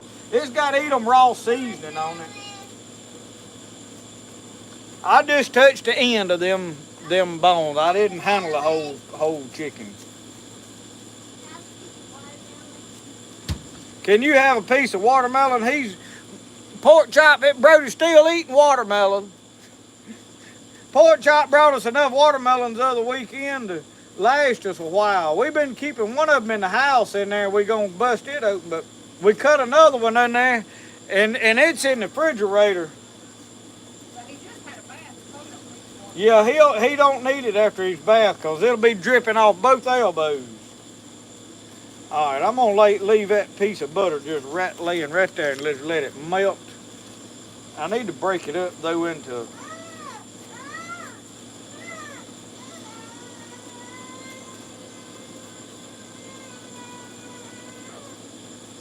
Look at that. Let that melt into that. Now I got to wipe my hands on something. Oh. it showed up UM, but on the phones it showed up as a flag emoji. Well, you talk at them while I find something to smear my hands off with. He done got nasty. Yowie. Well, I've got a video on YouTube on how to make my biscuits. But I've made them in several different ways. You can do biscuits different ways. I've done them where I've made biscuits where you have all your flour like Mama used to do it, and she'd make a hole. Hey y'all. You know what I do all the time? I want. Brody's gonna talk now. When are y'all gonna come back over here? Roscoe's But anyway, you put your hole in there and you put your shortening in there, and then Yeah. you pour your milk and you mix your biscuits up by your hand like Mama did. But then I can also do them where you put your flour in a bowl and we use vegetable oil and pour it in there and do milk, stir it up in the bowl, and then roll them out and cut them with the cutter. Huckleberry's daughter said, "Hey, Brody, 5-year-old daughter, she's your age. What's her name, Huckleberry?"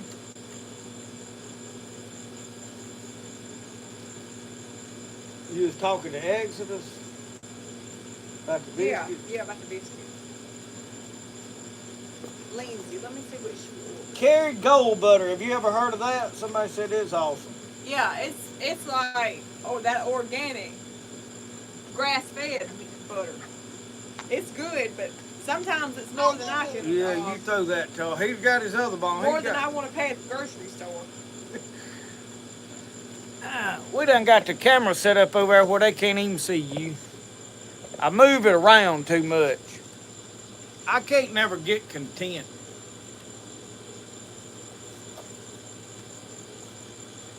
So, Lindsay, I did get your order, and I got your bowl made, and I got your cup pulled to ship.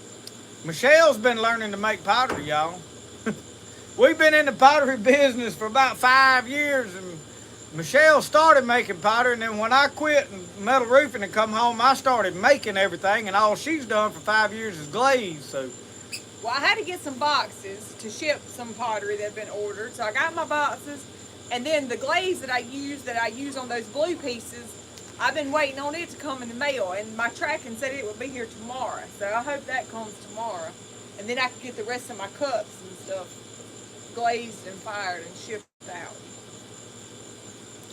Brody, Millie said, "Hey."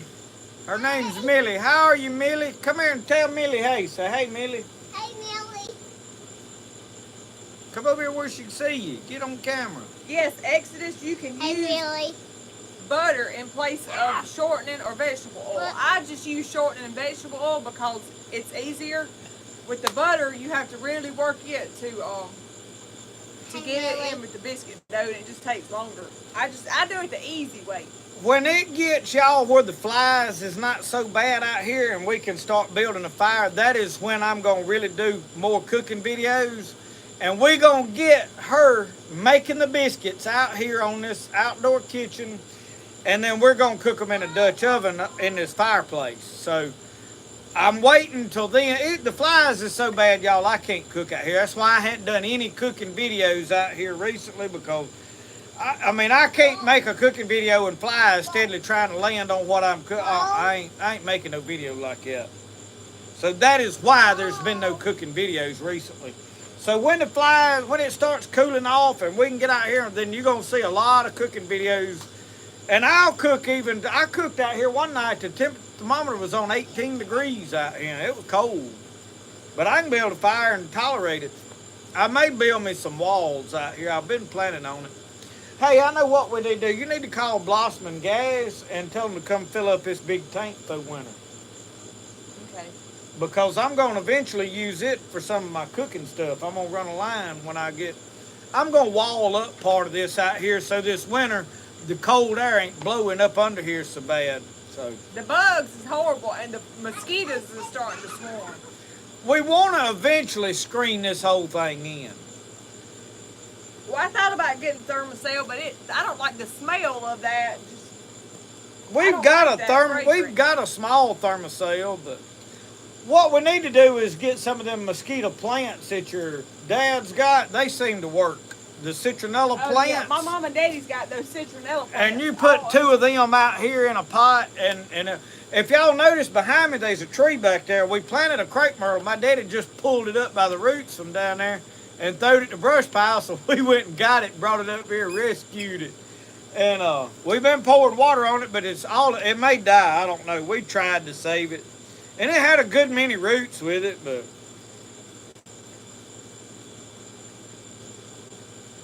Well, Greg, welcome to the family. Celebrating Appalachia, we love them. I don't watch them on my channel as much. I watch them, but we watch it on the TV in the bedroom at night on her channel mostly. And she'll have it on her channel, and I need to go like pick it up and give them the view off of my channel, but I'm usually so busy I don't think to do that kind of stuff. I watch Tipper every day. I've watched Tipper all day while I was making pottery down there in the shed. I keep it on Tipper and see what they got going on. But I do think a lot of them, and I want to meet them sometime. I'm sure you have to limit when you do what we do on who all you can meet and see, and they busy and got a lot going on, but I would love to meet them at some point when we get time to go up that way.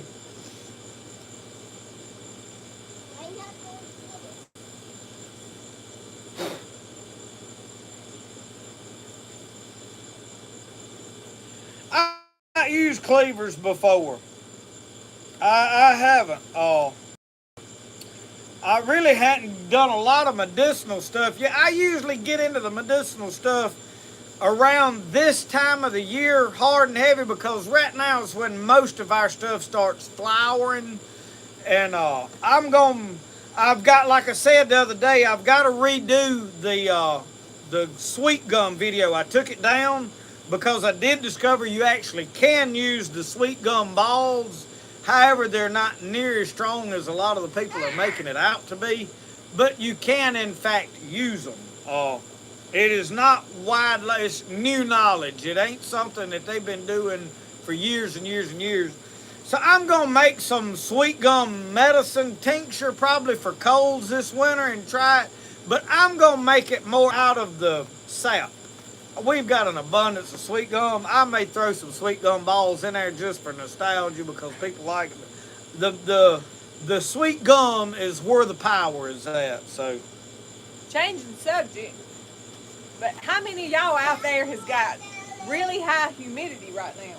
Our humidity right now is so high, you can't even hardly, I mean, it's just like you can literally see the air here.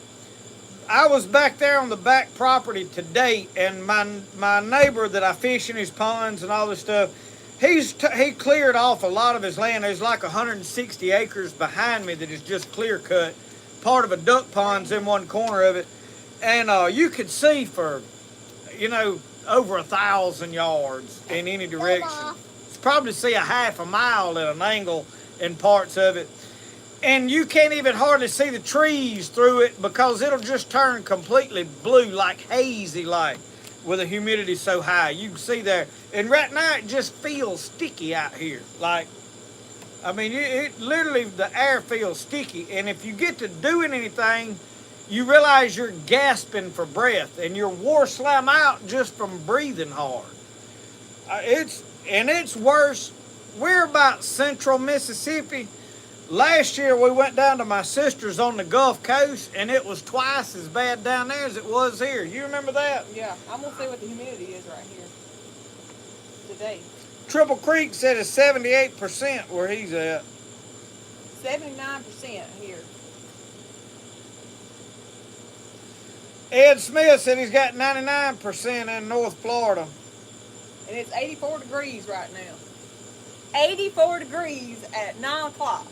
Yeah. The temperature don't really bother me. I can deal with high temperature. It's when you add in high humidity, it starts getting miserable. And the reason is because it rained all last week. Well, there's moisture in the ground, and it's just recipe for disaster. Brody, you remember Junior that come to see you with Mr. Charlie? Mr. Charlie Pickerel that came over here, and Rita. They came to see us and brought you a helicopter and some stuff. You remember Junior, the little boy that came? He said, tell you, hey. Hey, Junior. What you doing today? What you doing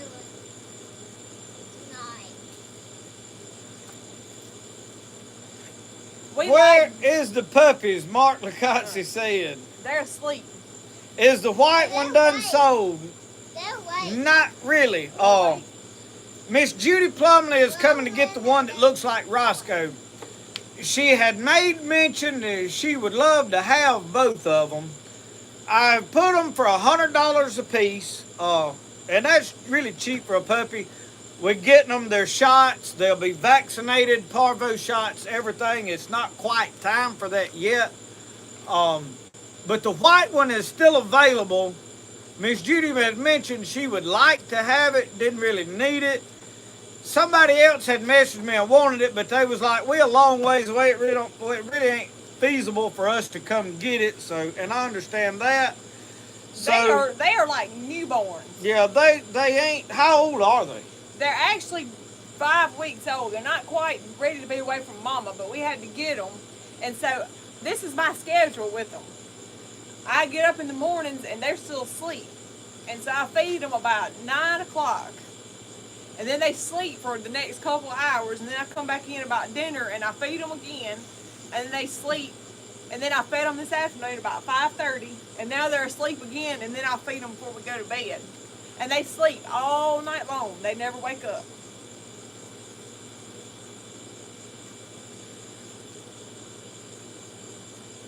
Jeffrey, you can't camp without a fire.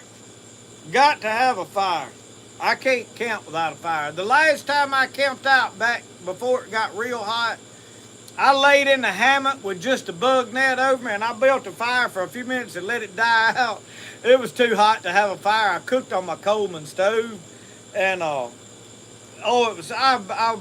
ready to go camping. It's hard for me to camp in the spring here down in the swamp because it stays flooded all year. This fall, I'm planning on doing camp, and depending on the layout on this deer camp, I may have some places over there, if they permit, that I can go over there and do some camping throughout the year, even in the spring. So that is going to be a big benefit. Probably won't be no fishing, I don't guess, but just somewhere to go and camp out will be worth a lot in the spring when it is good weather. The puppy's mama she's a mix. I think she's a white, a bigger Chihuahua looking dog. But she's white. She's solid white. That one has white all over her body. The little baby one is white all over. It's so hot, Brody's eating him a popsicle. And a little brown. Yeah.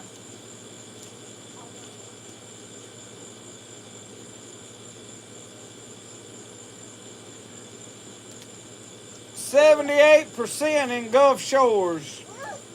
Hot. Larry, that is tough down there, I can tell you. 67% in Bay Springs. You going in? 76. Put your paper in the garbage.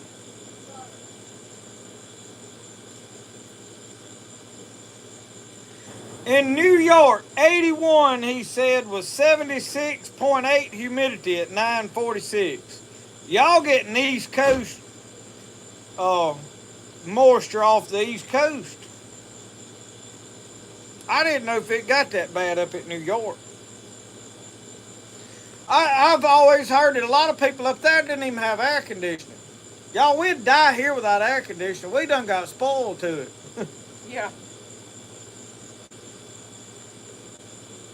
Yeah, if it frosted tonight and killed every one of my tomatoes, I wouldn't be mad about it. Michelle won't let me can no more tomatoes. She said we had too much. We ain't got nowhere on the shelves in there to put no more.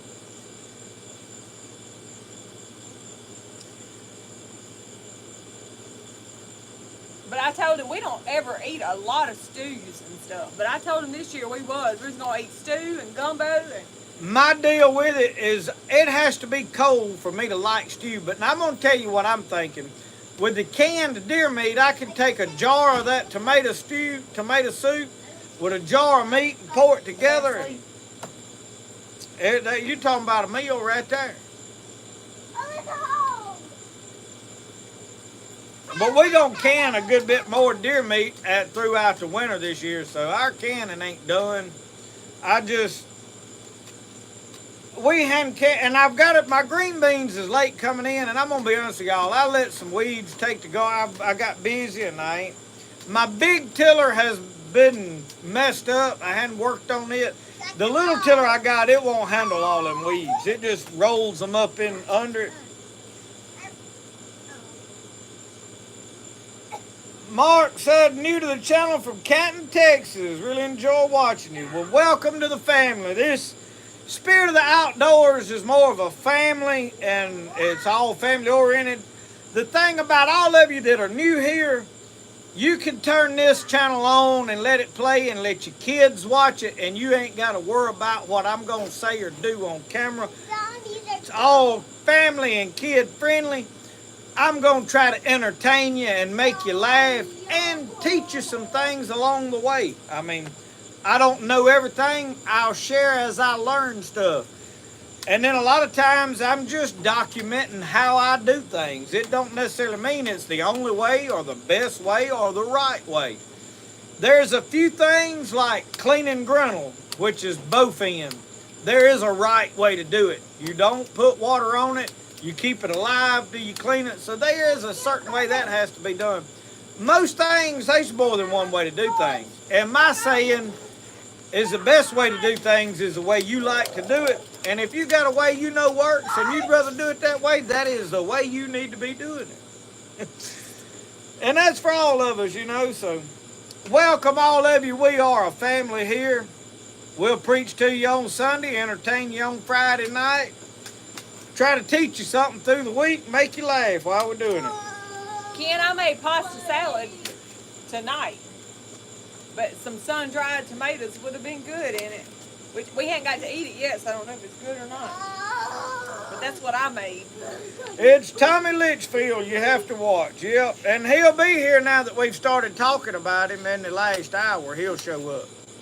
He don't ever show up till he sees us talking about him. He's probably been lurking the whole time. But we never let a Friday night go by that we don't mention him, whether he shows up or not. Do I ever go to Jackson? Every now and then. They have a McMaster card down there where you can actually buy like 1095 steel and some of your metal steels that's tool steel. And me and my neighbors talking about going down there to get a few things that we need, like good drill bits and files. But mainly I want to get me an order of metal up. I have a lot of 1095. I mean, where is it? The old spring steel, 5160, I think. That's like old spring steel. I've got a lot of that, and I'm going to use it. But eventually, I'm going to have to start buying steel. And we're probably going to drive down and get it. But yeah, it's run down, potholes in the street. It's rough. There are better areas of Jackson. There's places down there that you just ain't got no business going. The crime is bad. But I'm going to tell you, Meridian right here below us is running at a close race as far as crime. There is murders and stuff in Meridian on a regular basis now.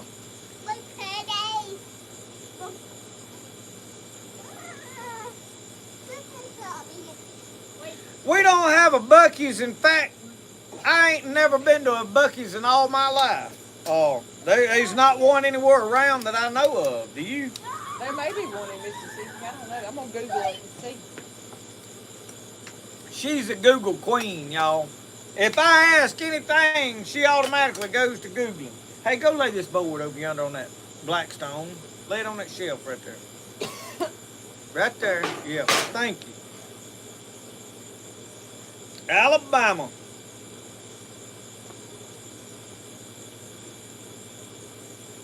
supposed to be opening up one, but it's delayed on the coast. On the coast of Mississippi, it's supposed to be one of the largest Buc-ee's, is what it says online. So that'll be right off I-10 somewhere. But it ain't open yet. Highway 90 is what's down there actually on the coast. I-10 is a little ways above it, probably what, 3, 4, 5 miles Yeah, it's off gonna the be coast. close to I-10. And they'll put Buc-ee's on I-10 most definitely, which makes sense. And it says that would be the first Buc-ee's in Mississippi. Jason McAllister said Alabama is the closest one. What part of Alabama is one in? We go through Alabama every now and then. They still asleep. I think I went to the one in Alabama when we was going to the coast. I went to one when we went to Florida. I've never been to one. I was with my mama, but we stopped. But it was so busy. Brunswick, Georgia. I wasn't impressed with it. Are you okay? Son, we're going to have to move him center blocks. He's going to be tore him slam up. Come here. What'd he do, hit his head? I don't know when he hit his head. He's going to tear my hammock up. Leave the hammock alone. Stay away from He's done hit his head twice. My daddy would have said, do it again. Come on. He'll learn. Drink. One east of Birmingham. So that'd be between Birmingham and Talladega, I'd assume. Larry said they got 2 in South Carolina.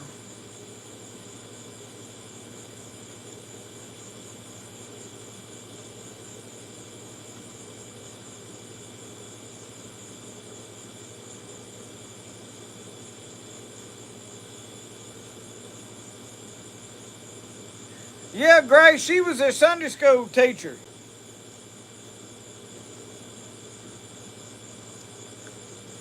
Near me in Leeds, Alabama. Outdoor south of Matthew Graves agree that it's in Leeds. Well, I have never been to one. I have seen online a lot of stuff about Buc-ee's, and if I ever go by one, I'll have to stop and see what all the hype's about. I mean, you can't not experience it. If it's anything like at Walmart's, it's going to cost me a small fortune to go in there.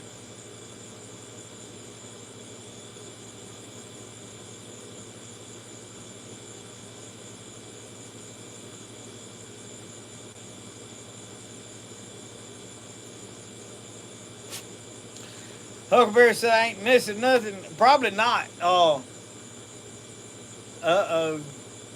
I see the puppies are coming.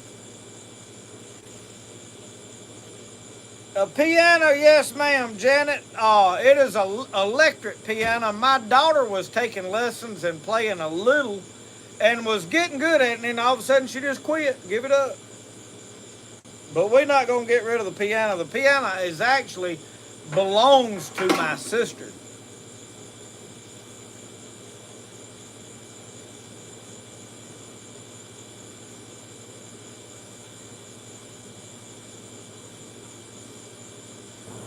Here's the baby. Jeff Busby, I love that swamp tooth. Look at him. That's Cricket. I already named him the little white one. We ain't tried to call it. Brody wanted to name it.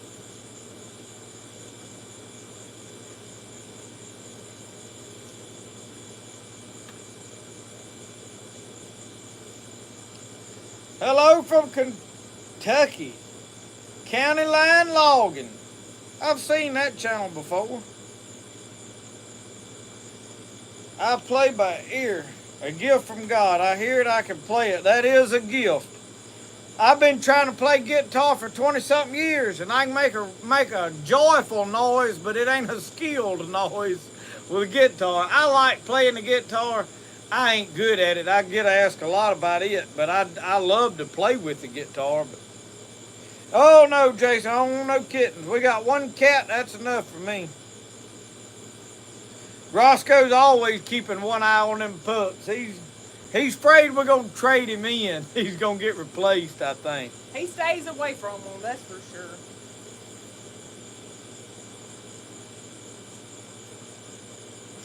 Uncle Sasquatch said he plays by ear too. He said his ear stays sore all the time. Oh, Lord.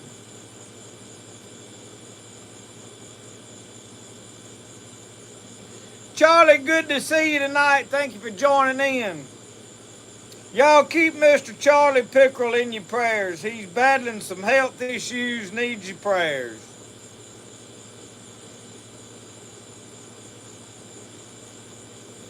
You prefer AR or AK? I'm gonna be honest with you, I ain't crazy about either one. My daddy has got several. I've got an AR-15. My daddy has got several AR-10s, and I don't know. I'm not. They heavy. All up. Mine's really heavy. I use it if I'm going coyote hunting some. I prefer my bolt action 17 HMR. That is the one round that it's a do all round. My 223 on my AR, I have shot a couple of deer with it. I've killed a couple of deer with it. But it's so fast for that little bullet. It don't do a good. It'll go through them before it really opens up. Randall Ross, I can play a radio too now. I'm with you on that one. I can play a radio.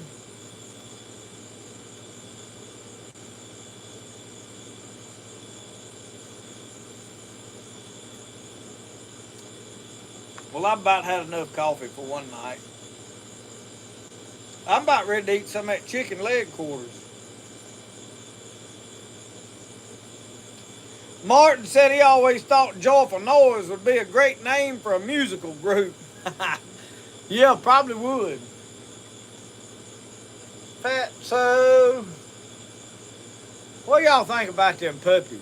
That is the last thing we needed is a little Roscoe.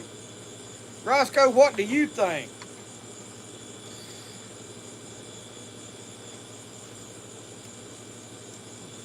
Matthew Graves, we have never owned a 30-06 here. I have shot one a time or two. My cousin had one. I think my daddy may have one. But now my favorite round all around is the 7mm 08. It's for whitetail and stuff. I have killed a lot of deer with it. I've killed a lot of pigs with it. It's just what I like. I really don't think there's a round out there that I can't kill a deer with. I mean, I've killed them with 22 long rifle, 17 HMR, 300 Winchester Magnum. I got a 270 short mag. I really like the rifle. I hunt with it a lot. I just don't think there is a best round. I really don't. A lot of people say, oh, this is the best, that's the best. I think it's like a best knife. Somebody asked one day, what's the best knife? Well, it's the one you got in your hand, really.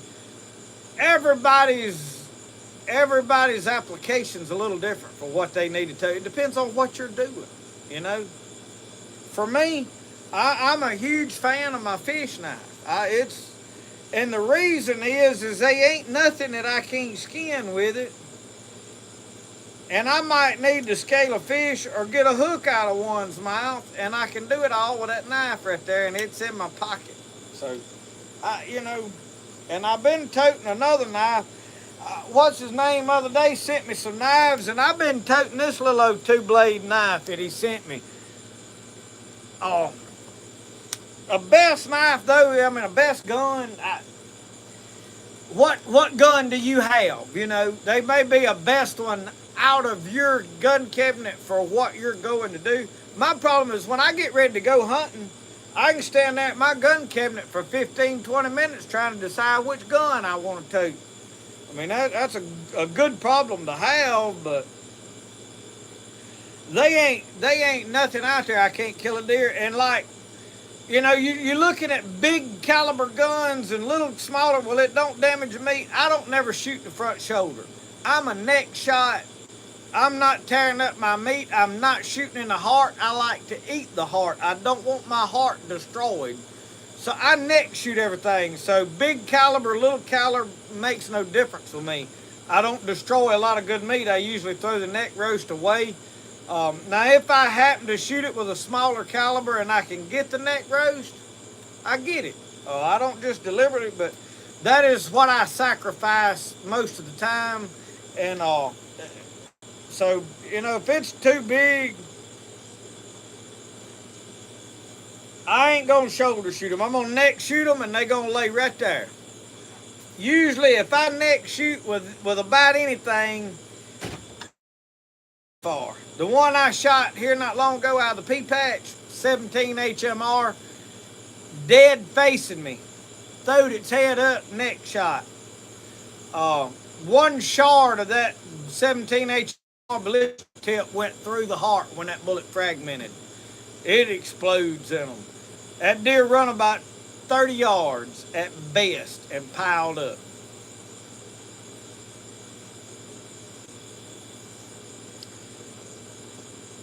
So I think a man just needs to find which gun he likes and wants to shoot, and that's the best one.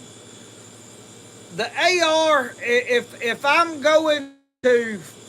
having to fight, if I'm shooting people, I probably want an AR-15.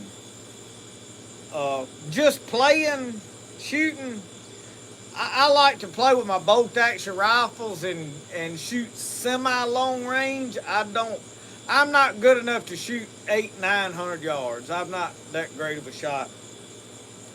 300-400 yards is probably my max so far. I've got a rifle that will do 1,000 yards.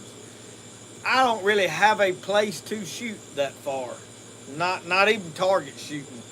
Not without having to open 2 or 3 gates and go across 2 or 3 fences. So my favorite is black powder. I like burning black powder. That is what I like to shoot. Uncle Sasquatch said he likes his M1A. John McGrew with a neck shot most of the time. Now, I have pulled a little or not made a clean shot, and they run with that 17, 50 yards at the most. I've never had one run further than 50 yards.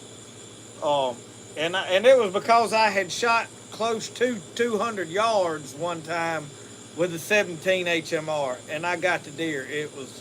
And I was trapping while I was toting the 17, running trap lines, and that's why I would have it. I could shoot it. I could dispatch stuff in a trap line. I could shoot coons. I could shoot deer. I could shoot anything I saw with it. If I'm toting a high-powered rifle to shoot a deer, I can't shoot other stuff that I want to shoot. And back then I walked a lot, run a lot of trap lines. And I've got to where I don't do it. The fur prices just kept going down till I just got burnt out on fooling with it. And now I had rather film than I don't trap as much. But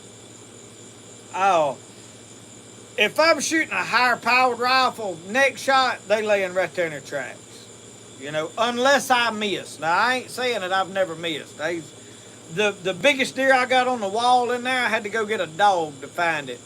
And that deer was probably 25 yards from me, but it was dead facing me, 270 short mag. Just had to throw up and shoot before it run. I mean, we startled each other. I was walking out of the woods a little bit before dark because I was in a place I didn't know when I was in the previous deer camp, and I had walked back checking a wood line on the edge of a cutover thicket. And I sat in there on some scrapes till it just about got dark, and I was like, well, I better get out of here before it gets dark. I'm going to walk back up there and check my corn feeder before it gets dark. And before I made it to my corn feeder, I come around over a windrowed pine trees, and this deer walks out dead facing me. I mean, I'm looking there it is. Well, first there was 2 or 3 does coming, and then this buck comes over the brush pile, and we all standing there, startled each other, and I just had to throw up. When I got him in my sights, I just shot. And I thought, it's close enough, I'll pile him up right there. Well, he took off running. I got over and found blood, and what I had done is shot him dead in the chest, and it went around the edge of the rib cage, never entered the rib cage, and went under the front shoulder. So it basically went between the ribs and the front shoulder and blowed out behind the front shoulder. When the dog found him the next morning, that deer was still alive. Got up and took off running, and the dog took him down. But he wasn't going nowhere. He would have died. I mean, I blowed that 270 short mag, blowed a hole that big around out the back of the front shoulder. And his front leg was non-functional. So, you know, so I ain't sitting here trying to say I don't ever miss. It happens. You know, you get excited and, you know, there's a lot going on. Now, if I'm sitting in a deer stand or a shooting house with my rifle laid on the window and a deer steps out and I got time to do everything, every time I have been able to make that happen, they've been right there in their tracks. So.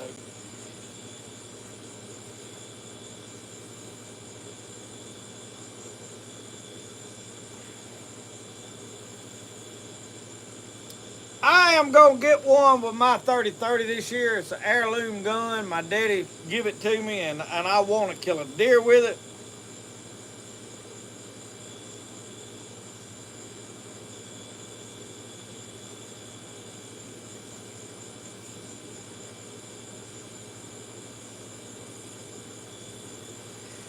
I have thought about filming some reloading videos, but I'm scared to because the reloading equipment is my dad's, and with the way things are, I'm afraid, I'm leery of video and all that stuff because you don't know what people's watching that knows you that might decide they want to come and thieve it. Which it stays locked up. We got a whole new building that is a little more thief-proof than the one before for this reason. But my dad is the expert on all that. My dad, he'll fine-tune a rifle. He'll zero his over the course of about a week. Cold barrel shooting it once in the morning, shoot it again once in the evening. Shoot it the next morning. There's his 3-shot group. And he'll adjust that to fine-tune his sight. So we do a lot of that. Some, he does more of it than I do, but I tote a 22 rifle more these days than anything because you put enough shells in your pocket. In fact, I've been playing war with the birds, and I got a pocket full of 22 bullets now. You tote enough bullets to do what you need to do. I ain't as worried about YouTube not liking it, Larry, as I am showing everybody what all's in that reloading building. I'm leery of that.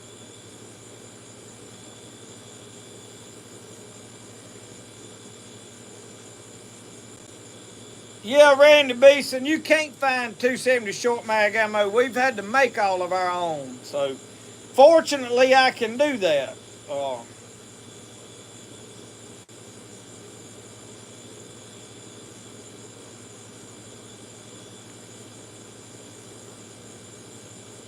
There's no rimfire legal for deer here. No shooting any of them I've done was legal. I just needed the meat, and it was what happened. You know what I mean? You've got to use a center fire cartridge legally in Mississippi to hunt deer. And I don't go deer hunting with a rimfire gun. I just have had to shoot one with it and done that before.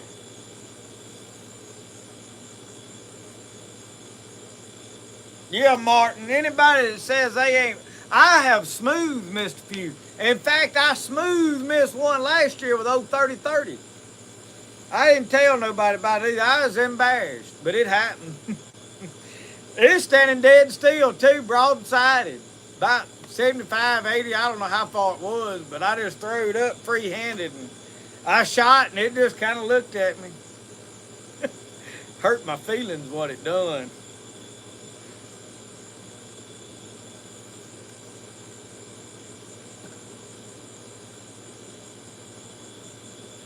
Greg Lamore, good night.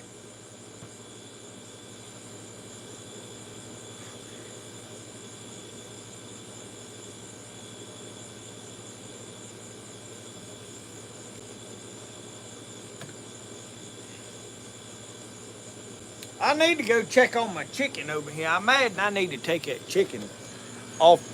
Roscoe's up under the camera over here.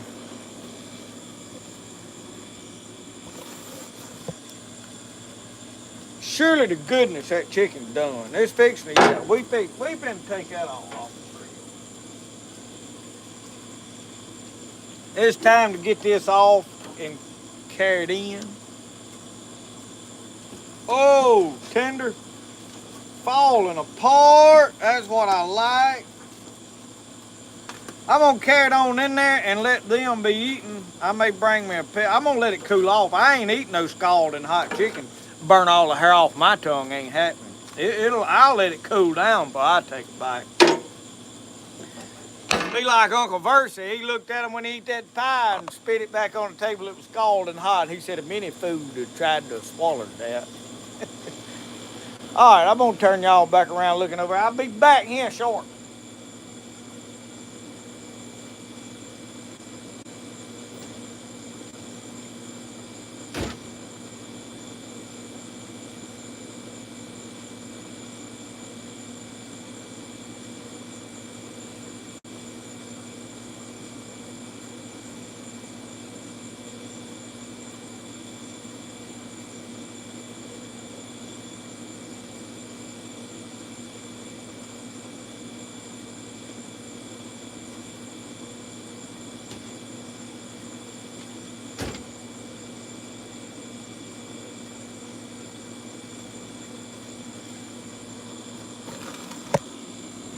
All right, y'all, come on back over here now.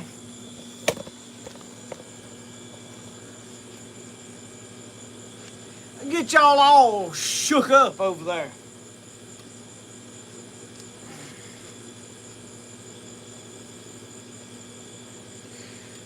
Huckleberry, I always heard they had to cut your shirt tail off when you missed a deer. I didn't cut mine off, that's why I didn't tell nobody.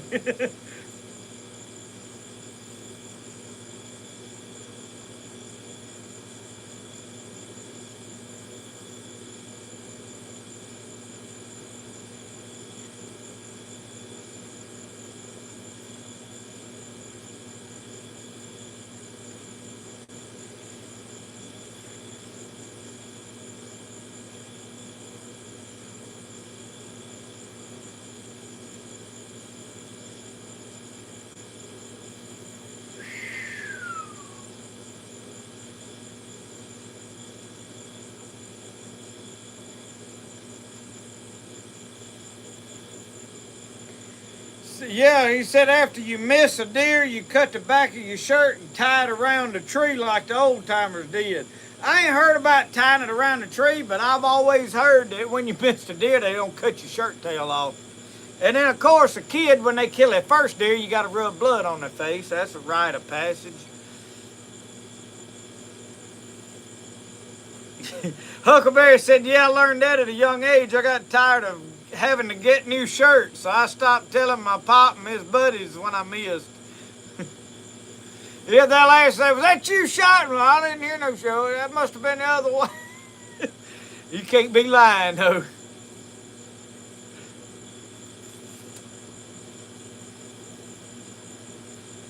You know, Larry, I've been wanting to shoot one with my 44 Super Black Hawk. I have never shot a deer with a handgun, but now here, the deer in this swamp has got so skittish that it is hard to be able to make stuff like that happen, so.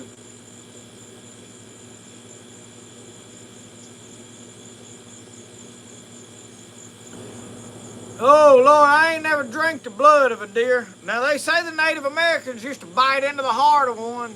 I ain't never done that either.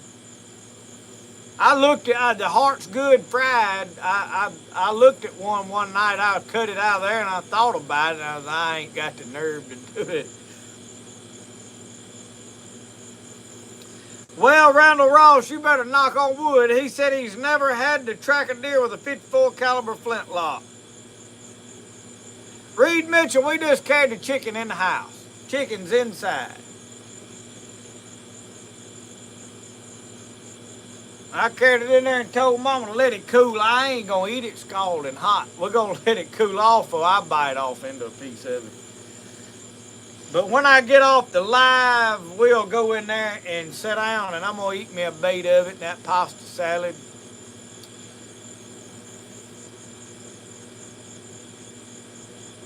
Harold Neely, yeah, my pastor was talking Wednesday night about some of the Old Testament covenant stuff, and you know, there's some stuff that God kind of changed, and there's some stuff that He didn't change, and it's like Him telling all the unclean animals, and there's a lot of, like, catfish would be unclean, but He told Peter, He said, rise, kill, and eat, and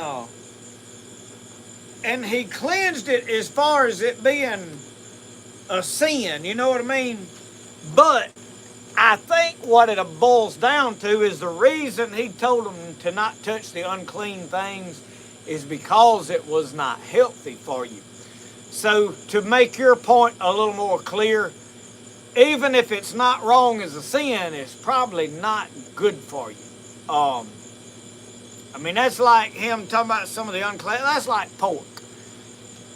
It ain't that you're going to go to hell for eating a pig, but we do know now that if you eat a lot of pork, it'll clog your arteries up and you're liable to die from it, you know. So I think there was reasoning for God saying, don't do this, don't do that. A lot of the things in the Bible was not so much as a heaven or hell issue, like doing this, you're going to go to hell over it. There's a lot of teachings in the Bible that if you will obey them, there's a lot more to a quality of life.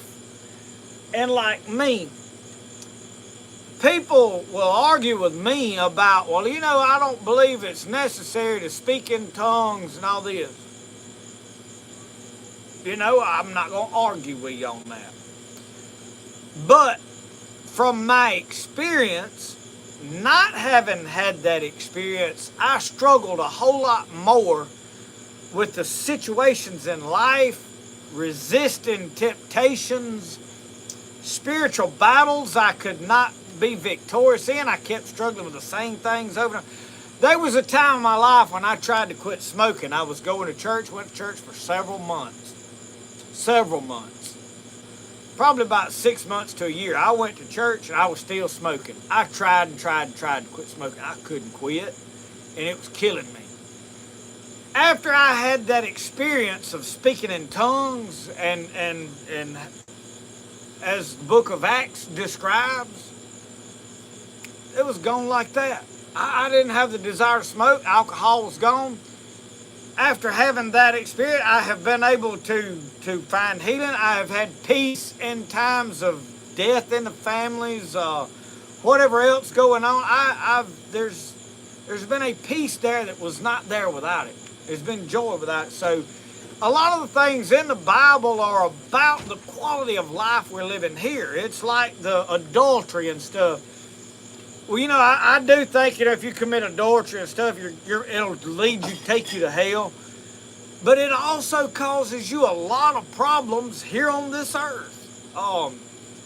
You look at about treating your neighbor fairly and being fair in business and all these things, not cheating, not coveting. You know, when we get to coveting and wanting things, and it's the outcome of our life here, we wind up in financial turmoils. God intended for us to work for everything that we've got. He never intended for us to be the slaves to the economy that we are today. There's people so in debt right now because they're living on borrowed money, trying to pay bills, pay back, that it's killing them. And you're paying so much interest that if you had all the interest back that you have spent in the last 10 years, you could live like a king for a while. And that is what I'm doing. I'm not doing all that. I refuse. I'm not living that life. So, not saying, hey, I won't borrow some money to buy something I need. My big thing right now is, if I'm going to borrow money to buy something, then that's got to be the only bill I've got that I know I can pay for, and then if something happens to King, I can get rid of it. I ain't attached to it. And I can well pay for it without struggling to pay for it. Like if I miss a couple of weeks' pay or whatever else, I ain't going to be in no bind to pay for it. or it's got to be making me money, like buying a kill, buying something that's going to make me money. So that's kind of my reasons and a lot of that kind of stuff. Larry Alexander, good night.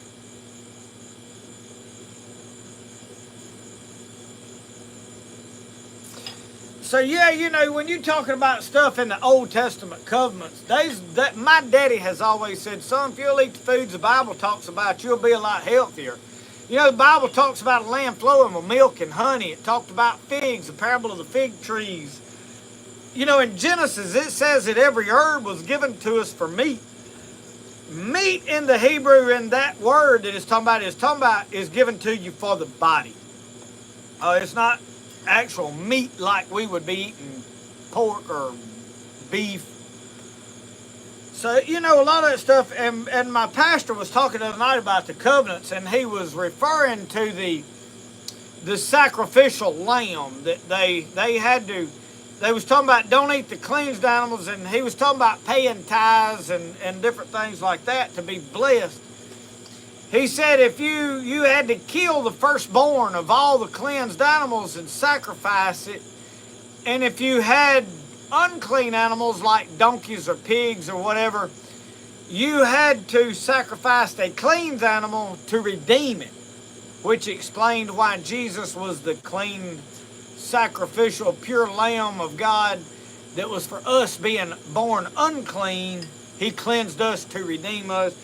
A lot of it made sense. It was talking about, though, giving the first of everything to God as a blessing and an offering to be blessed. And y'all, I really believe that. To be blessed, you've got to pay your tithes. You've got to give the first part of your money to God. And now it's a tenth. You take a tenth of what you make and pay it to the tithes. And a lot of people view it, well, you know, I ain't giving it to the pastor of the church. You don't look at it as giving it to the church or the pastor. You look as giving it to God. And that scripture in the Bible says, bring it to the house of God. So, you know, and I didn't realize that. It's a little more than just, you know, giving it to a charity or somewhere. It says, the Bible talks about bringing it to the house of God. So you have to have a dedicated place that you take this money to and give it and say, I'm giving it to the work of the Lord. So, you know, there's a lot of stuff there that that's important. So if you're struggling financially and you're struggling to get your head above water and your business is struggling, you need to be paying your tithes to God. You need to find a church somewhere to give a tenth part of your money to the work of the Lord, to the house of God. I'm not asking you to give it to me by any means. You need to find a local church. If you don't go to church, just so, and it's not about, hey, they need your money. Your money is probably the most important thing in your life. You work hard for it. And when you offer the first part of it to God, you're blessed. And so this is the thing I'm struggling with. My money trickles in. Like I sell a knife here, there, and yonder, and I'm paying bills out of it. So I'm trying to figure out the best way to make sure I give the first part of it to God before I spend any other money on bills out of that. And that is something I'm trying to figure out, because you can't outgive God. I've tested it. And anytime I have sacrificially given to God, God has turned around and blessed me abundantly over it. And that's part of the reason that things that I'm doing is blessed like it is. So take that into consideration. Tell us how I met Michelle while she's there with me. Me and Michelle grew up together. Now, I was a wild child, and I don't know what her fascination with me was. He was older than me. Well, he's my older sister's age. 3 years. 4 years. 4 years. I'm 4 years older than her. But now, we grew up in the same church, same neighborhood. We knew each other from kids, didn't we? My mom and daddy lives like 3 miles down the road. Yeah. We grew up together. I mean, I don't say we were childhood sweethearts. We didn't really start dating until I was, what, senior in high school? No, you had graduated high school. I was still in high school. I was wild through my teenage high school years. Like I had a couple of girlfriends, but I never could stay with one. And I had a couple I really liked, but I couldn't. I was partying hard. He was so wild that when we started dating, now he was in church and doing good, but he had a reputation that my mama wouldn't even let me go on my first date with him. We had to go with a supervised couple. Yeah, which was probably a good idea. I had a bad reputation. I was bad, y'all. What you see now, y'all. And then me and her got back out of church after we got married. We was married, what, a year? And then we got out of church and we lived 14 years of a hard life. Now, we got back in church and did good for about, what, 2 years? Around 2012.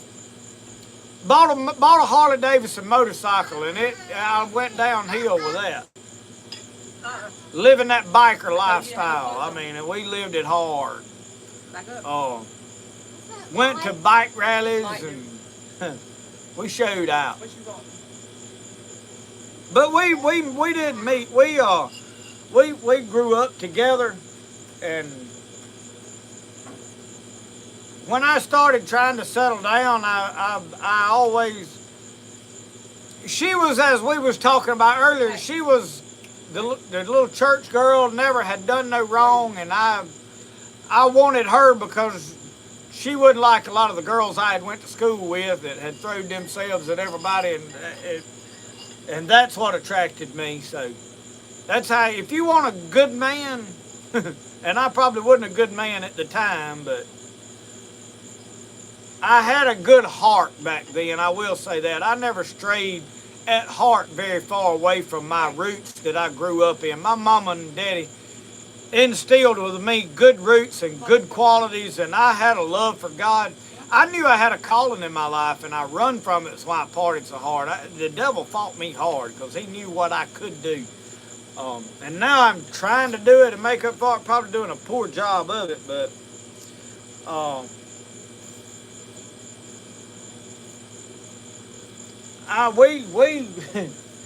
I could tell you some bad stories of hard living, but I'm not proud of it. I'm not going to share a lot of that kind of stuff.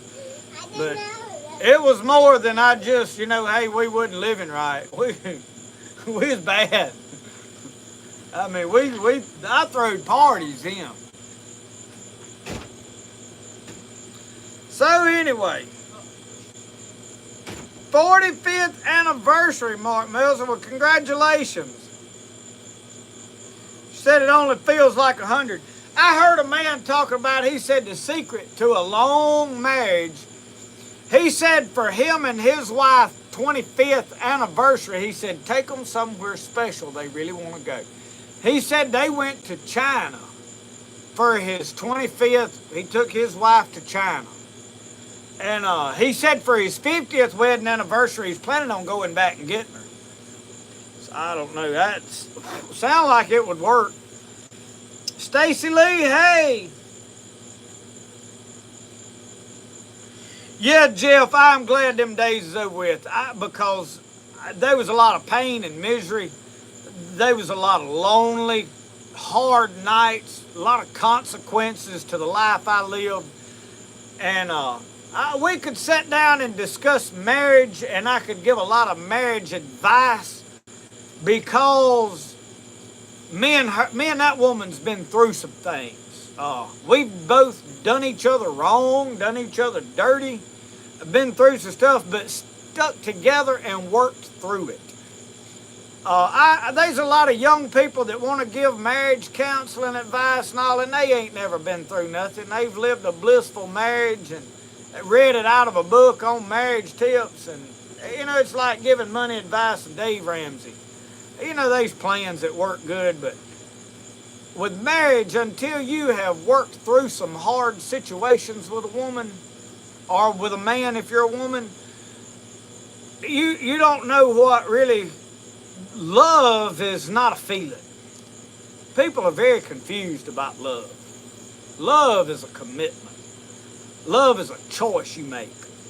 Love is when I stood before God and I said, I'm going to love this woman and I'm going to take her and I'm going to keep her. And I'm going to keep her for better or for worse, for richer or for poor, in sickness and in health. And I have seen a lot of people make that vow to God, not just to each other, but I made that vow to God. And I think God, I ain't going to say he respects me, but I think he looks at me a little differently than other people because I made that commitment and I have kept that commitment. Was I perfect through it? No. I cheated on her. I've done some things I ain't proud of. But I hadn't packed up and left. If she didn't pack up and leave me, we worked through some hard times because I made a decision that, you know what? I'm going to keep her till the day one of us is dead. And I see a lot of people today that, you know, well, this one got bad sick. I wasn't able to take care of them. Or, you know, we just fell out of love. Or they cheated on me. Or they did. You know, you can't look at me and say, I'm leaving because they cheated on me. I've been through that. We worked through that. There's life after that. That's not, you just give up. You looked for an excuse to leave, I think. If it's an ongoing problem, like they're having an affair and they're not willing to commit, not willing to quit, and they say, you know, I don't love you no more and I ain't gonna, then maybe it's time for you to let them go. But, you know, a one-time thing, not easy. It's not easy to deal with. It's not pleasant. It's, you know, it ain't something to be proud of, but is it possible to work through it? Yeah. You know, there's forgiveness.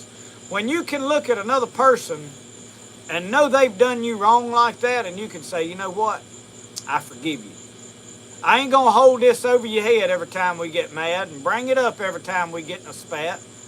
When I forgive you, I'm going to forget about it. We're going to act like it ain't never happened. We ain't going to bring it up. We don't keep talking about it. And that's what you got to do. Love is a choice you make. It's a decision that I'm going to stick with this person. Because 9 times out of 10, if you get dissatisfied with this individual and you say, you know what, I'm going to find me a better person. I'm going to find somebody I can love more. You're going to discover that you are your biggest problem. And you're going to find some of the same problems with the next person that you found with this one. And they're not going to be perfect. You're dealing with people. Are you perfect? Then why you expect your spouse to be perfect? Help them become perfect. Here's the biggest thing. Look for the things that you like about this person. Not look for what's wrong. I can find plenty that I don't like about her. I could sit here and go down a list of things she does that drives me nuts. But you know what? Here's the things that I do. She's beautiful. She's a great cook. She's a great mother to these kids. She has been good to me. She's put up with me when I didn't deserve it. She's been through more hard times than most women out there could think about. I have never hit her. She's jumped on me and whooped me a time or two. She don't want me to tell her about that, but I deserved it. No doubt, I deserved it. I don't believe in a man hitting a woman. I've never seen my daddy hit my mama. My kids have never seen me hit her. Now, she got mad at me one time, and we was having a fight, and she grabbed Lissy up by the arm. She didn't hit her, wasn't abusive to her, but I just didn't like the way she grabbed her up, and I said, look, you can hit me all you want to. Don't be rough with my kids on my account. And that was the only time that ever happened. We were young then, like, we had just not been married long. So, she's been through a lot. I made the decision, you know what, I'm going to find the things I like, and that's what you do. There's always an excuse to leave. It's just like quitting a job. There's always a reason to decide I don't like this job no more. Can you find things about it that you're willing to stay at that job over? It's like a church. A lot of people, you know, I don't like this church. The only reason for leaving a church is, you know what, I don't think this church will get me to heaven. They're not teaching me the truth. And there's a lot of churches now out there like that. They're what we call easy believism churches. They don't think it costs you nothing. Just come to church, pay your tithes, and just be here on Sunday, and that's all it takes. You know, just tell the Lord you love Him, and that's it. Well, there's more to it than that. You've got to show God some commitment at times. What that is, you need to read your Bible and discover it. You know, a lot of you say you need a man of God in your life to preach to you, to correct you, to give you some guidance. So, you have to, if you find a church that you feel like, just because you get disgruntled with people in the church, there's going to be hypocrites in every church. There's going to be people that ain't got it together. There's going to be people that come to church and pretend like they doing good, and you know on the week they ain't living right. You're not going to church for them. As long as your preacher is preaching truth and is trying to live right, he may make a mistake at times. Now, if he's just willingly going out and sinning on the weekends and doing stuff you know ain't right, then it's time for you to find another church. But if he just made a mistake, I mean, something, you know, I mean, if the pastor comes out and he's been having an affair, okay, that's happened in some churches, then it's time to step back and say, okay, was this a one-time thing, like man slipped up, needs forgiveness, ask for forgiveness, wants to move forward? I believe in forgiveness for a man for whatever he may have done. But if this is like a problem he's got, like he's struggling with and been going on a while and he ain't handling, then it may be time to not be following that man. You see what I'm saying? I ain't justifying anybody's wrong. I'm saying you got to learn to forgive people. That includes your spouse.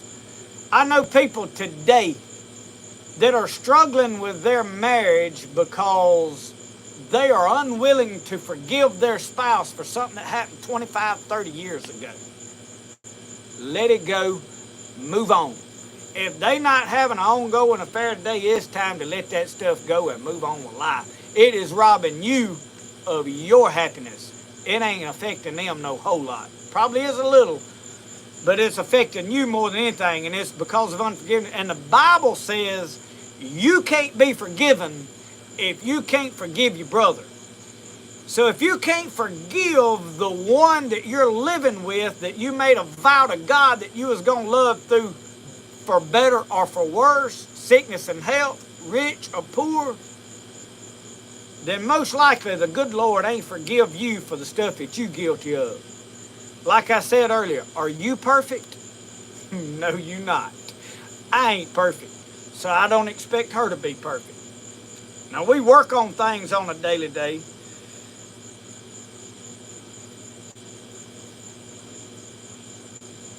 So anyway, I don't know how I got way off on all of that. I guess somebody asked about us meeting and marriage, but I really haven't done a talk on marriage. And my big thing is marriage love is a choice.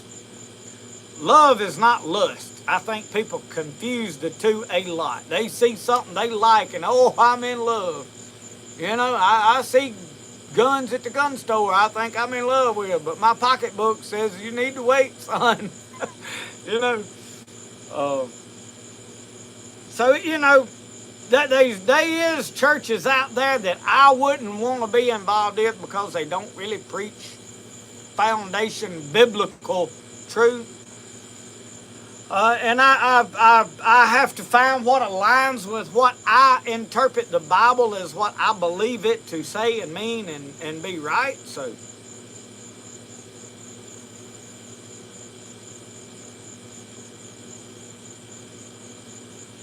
anyway, it is 9:44. We still got 106 people tuned in. Y'all, we doing good tonight. Y'all, I want to stop and say right here, I appreciate all of you that tune in on Friday nights and listen to me sit here and chit chat, talk, carry on all this time. I honestly, a lot of everything you see on this channel is genuine and real. You'll never see anything that is faked, staged, portrayed to be good. It ain't. I'll tell you this. Just to be transparent. Oh. And I think that it's fake. Oh, Lord, I didn't know that. True Dave shoes. Y'all seen those green moccasin looking shoes I was so excited about? Well, the other day it was raining the other week, and I pulled them out to put them on, and that lacing around the top, you know, the hem around where your foot goes in, come unsewed, and I could have repaired it. I could have took a needle and thread, stuck it down there and stitched it back up, slick as a whistle, fixed it better than you. Wasn't my job to it. I'm doing a review on their product. So with True Dave, I emailed them, sent them a picture, said, hey, I've wore these shoes about, 10, 15 times. They still practically new. They coming apart. They sent me a brand new pair of shoes. Did they do this because I am an influencer and got a YouTube channel and reviewing their product? Don't know. But they did not question anything. Yesterday, new shoes showed up in the mail. It's been about a week since I emailed them. Johnny on the spot, they sent me a new pair of shoes. So I wanted to share that with you. That is a testimony to that company. I'll probably mention it in a video here before long. So I don't try to and I've got 2 or 3 things out here right now that I have got to do videos, and I'm hesitating on them because I've got to do them, but I didn't want to jam up a bunch of. I got another one of those little lights. I think I showed it last week in the live. I've got to do a review on it. They got excellent lights. They're $60, $70 lights, but I'll tell you, I think they're well worth it. Especially for in and out of the woods, hunting and stuff, getting to your stuff. Rechargeable. Got the night vision binoculars in, have not played with them. They take a pile of batteries. Had to order a bunch of AA batteries. So that's kind of a check mark, in my opinion, against them. Because once you run the batteries down, you're going to go buy $20 more worth of batteries, which I get on Amazon and buy off-brand batteries. Probably going to get me a pack of rechargeable batteries and use that.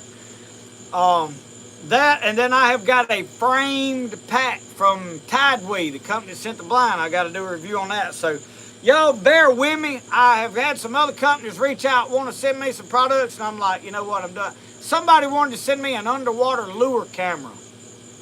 I didn't even write them back. Our water's too muddy to get any footage underwater. Some of you people up in clear water would get a lot of use out of it. For me, not feasible here. So, just want to say though to all of you, thank you. And yeah, Uncle Sasquatch don't look like Tommy's gonna make it with us here tonight.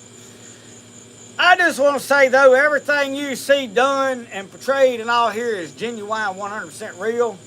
My teaching and preaching is I read a scripture and I share what's on my heart. I don't write out no sermon and sit here and try to recite it to you or take what I heard somebody else preach and try to relate it.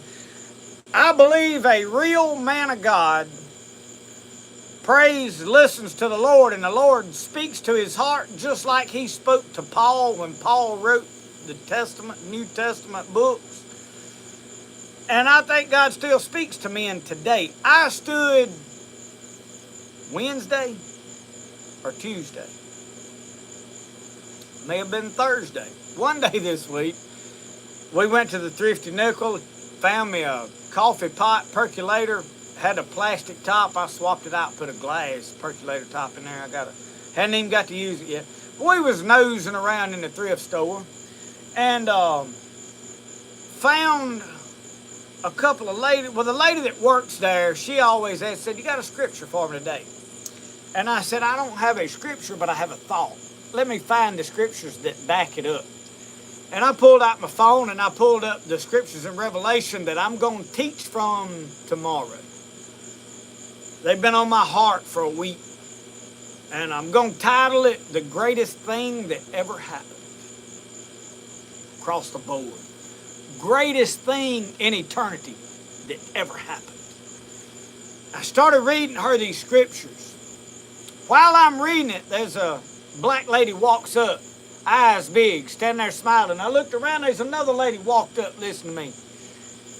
After I read the scriptures, I stopped and began to explain what I was pointing out about these scriptures. She said, I heard man read those scriptures this week already and mentioned the same thing.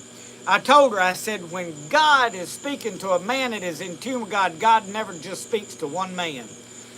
when there's something that's relative to the times, God speaks it into the hearts of a lot of men. You'll find on Sunday mornings, there's preachers all across the United States that are preaching along the same lines. Because God's speaking one thought into a lot of people because this is what we need for now. We're not any of us an island. Now, sometimes God gives us individual things for ourselves, but I believe in God speaking to men, and I believe in that man speaking from his heart to you. So when you see me preaching on Sundays, this ain't something I just threw together. I pray about it, and I ask God to lead me and use me, because the number one thing I'm going to do is reach people and help people and encourage people that are God's people. And help you, if you don't already have a relationship with God, I want to help you develop that. It's not just, hey, I'm saved and now I'm going to heaven. We have to work on ourselves all the time. I'm still working on me. So I want to say thank all of you that have joined in and followed us and followed me. I really never intended for this to be a preaching channel. I just was doing it for entertainment. But this is the most important thing I do. And then on Friday nights, I try to hold off toward the end of the video before I start, because when I start talking about God, I get excited about it. I'm excited about living for God. This life that I'm living right now, since we have gotten back in church, our marriage is so much better. I'm never worried about her running around on me. She's never worried about me running around on her. Everything seems to be blessed. There are struggles. It's not easy. I mean, we fight battles, spiritual battles. Sometimes life's just hard. But there's peace and assurance in everything, because I'm living the best life I have ever lived. And I say it is because I have totally given 100% of my life and myself to God. And you know what? He's given me back more life than I could ever imagine. I'm enjoying life. I work hard, but I'm enjoying it. And it's good for me. It's good for people to work hard. And so I think, the more you give of yourself to God, the more God will give back to you. It's never one-sided with God. A lot of people think, well, I can't give up this and give it. If you feel like there's something you should give up, give it up. Don't even question it. Give it up. Say, God, you can have that, and God will bless you abundantly in return, more than you could ever imagine. I have no problem giving money to the cause of God, because He's always took care of me and give it back. I have never once had a bill or something that I even just wanted real bad and asked God for it, that He hadn't give it to me. And I've paid my tithes. I've put money in the offering. I haven't given no abundance. God has blessed us, been good to us. So make those sacrifices. What? I don't think so. Lost him. Oh, we done lost the boy. There's no telling where he's at. So anyway.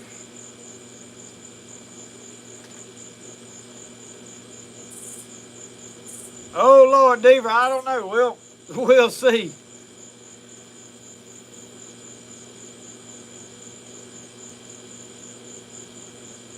Yep, God's got us in control, and we're all a work in progress. It's like the old captain of the ship.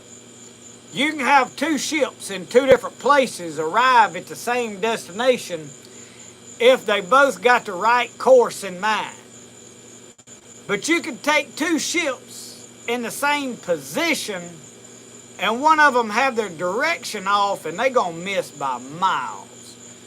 So more than having your position right, have your direction on. That is what is most important. If you're trying to get closer to God every day, you're heading in the right direction. Some of us may be a little closer right now. That's why I don't condemn people over their things, their sin, their struggles. If they ask me, I say, hey, you need to be working on this, you need to be working. But I'm not going to say, hey, you're going to hell for doing that. I'm not here to condemn people. I'm not here to condemn people that's mixed up in adultery, or people that's still drinking or doing drugs or if they're gay. I ain't here to condemn anybody. I can say God ain't pleased with the sin you're living in. You need to get that right, but I ain't going to sit here and beat you over the head and say, you going to hell. First off, I don't know how merciful God's going to be to you. I don't know what you've been through. He said, to whom much is given, much is required. I feel like I have been given much. I feel like God expects a lot more out of me. So anyway, those are the thoughts for tonight. I love all of y'all, and I thank you for tuning in to us tonight. Them leg quarters in there is calling my name. So is that pasta salad. And you know, I seen a couple of biscuits from last night left over from the deer meat. I'm thinking about ripping one of them half in two and slicing a tomato and sliding it in between them biscuit halves. I think that'll be good. So, I'll have a black powder shooting video up tomorrow for y'all sometime. I know a lot of you have been looking forward to black powder. We fixing to get into it pretty hard and heavy. Next week, I promise you, I'm going to get the TP videos started back coming. I don't know how many will be in this series, but it's time to get back on that project. I've got to get it done. I want it up before fall. Probably not going to finish it next week. Might, never know. I don't know how things are going to go. So those videos are coming. I'm going to try to do some more medicinal plants. I just hadn't got to film a lot of the things I wanted to film because I've been in this transition, but I promise y'all, I'm not going to do knife updates like old William Collins. I love William Collins, y'all. He's got a knife making business doing good. But his channel went to nothing but knife updates, and he's a very good knife maker. Great knives. I just quit watching because I'm not going to do that. So don't get worried that, hey, there's going to be knife updates. I'm going to post pictures of my stuff. There's going to be pictures of knives in some of my videos. I'm proud of what I'm doing. I enjoy it. But we're not going to just stop making knife videos over and over. We will do some knife forging videos. We will show some forging stuff as we're doing it. And there will be some knife making videos along. My battery is dying. My phone don't mind stopping and telling me. So it is, that is all of what is coming up in the near future. Thank y'all for watching Spirit of the Outdoors. I hope y'all have a blessed rest of your Friday night. I know it is late for a lot of y'all on the East Coast, early for some of you on the West Coast. Enjoy the rest of your evening. God bless all of you. Remember, if you'll do a little better today than you did yesterday, tomorrow will be a better day. And then the best way to do things, not spiritually, but physically, is the way you like to do it. So we'll see y'all. Y'all have a good one. We'll see you next time.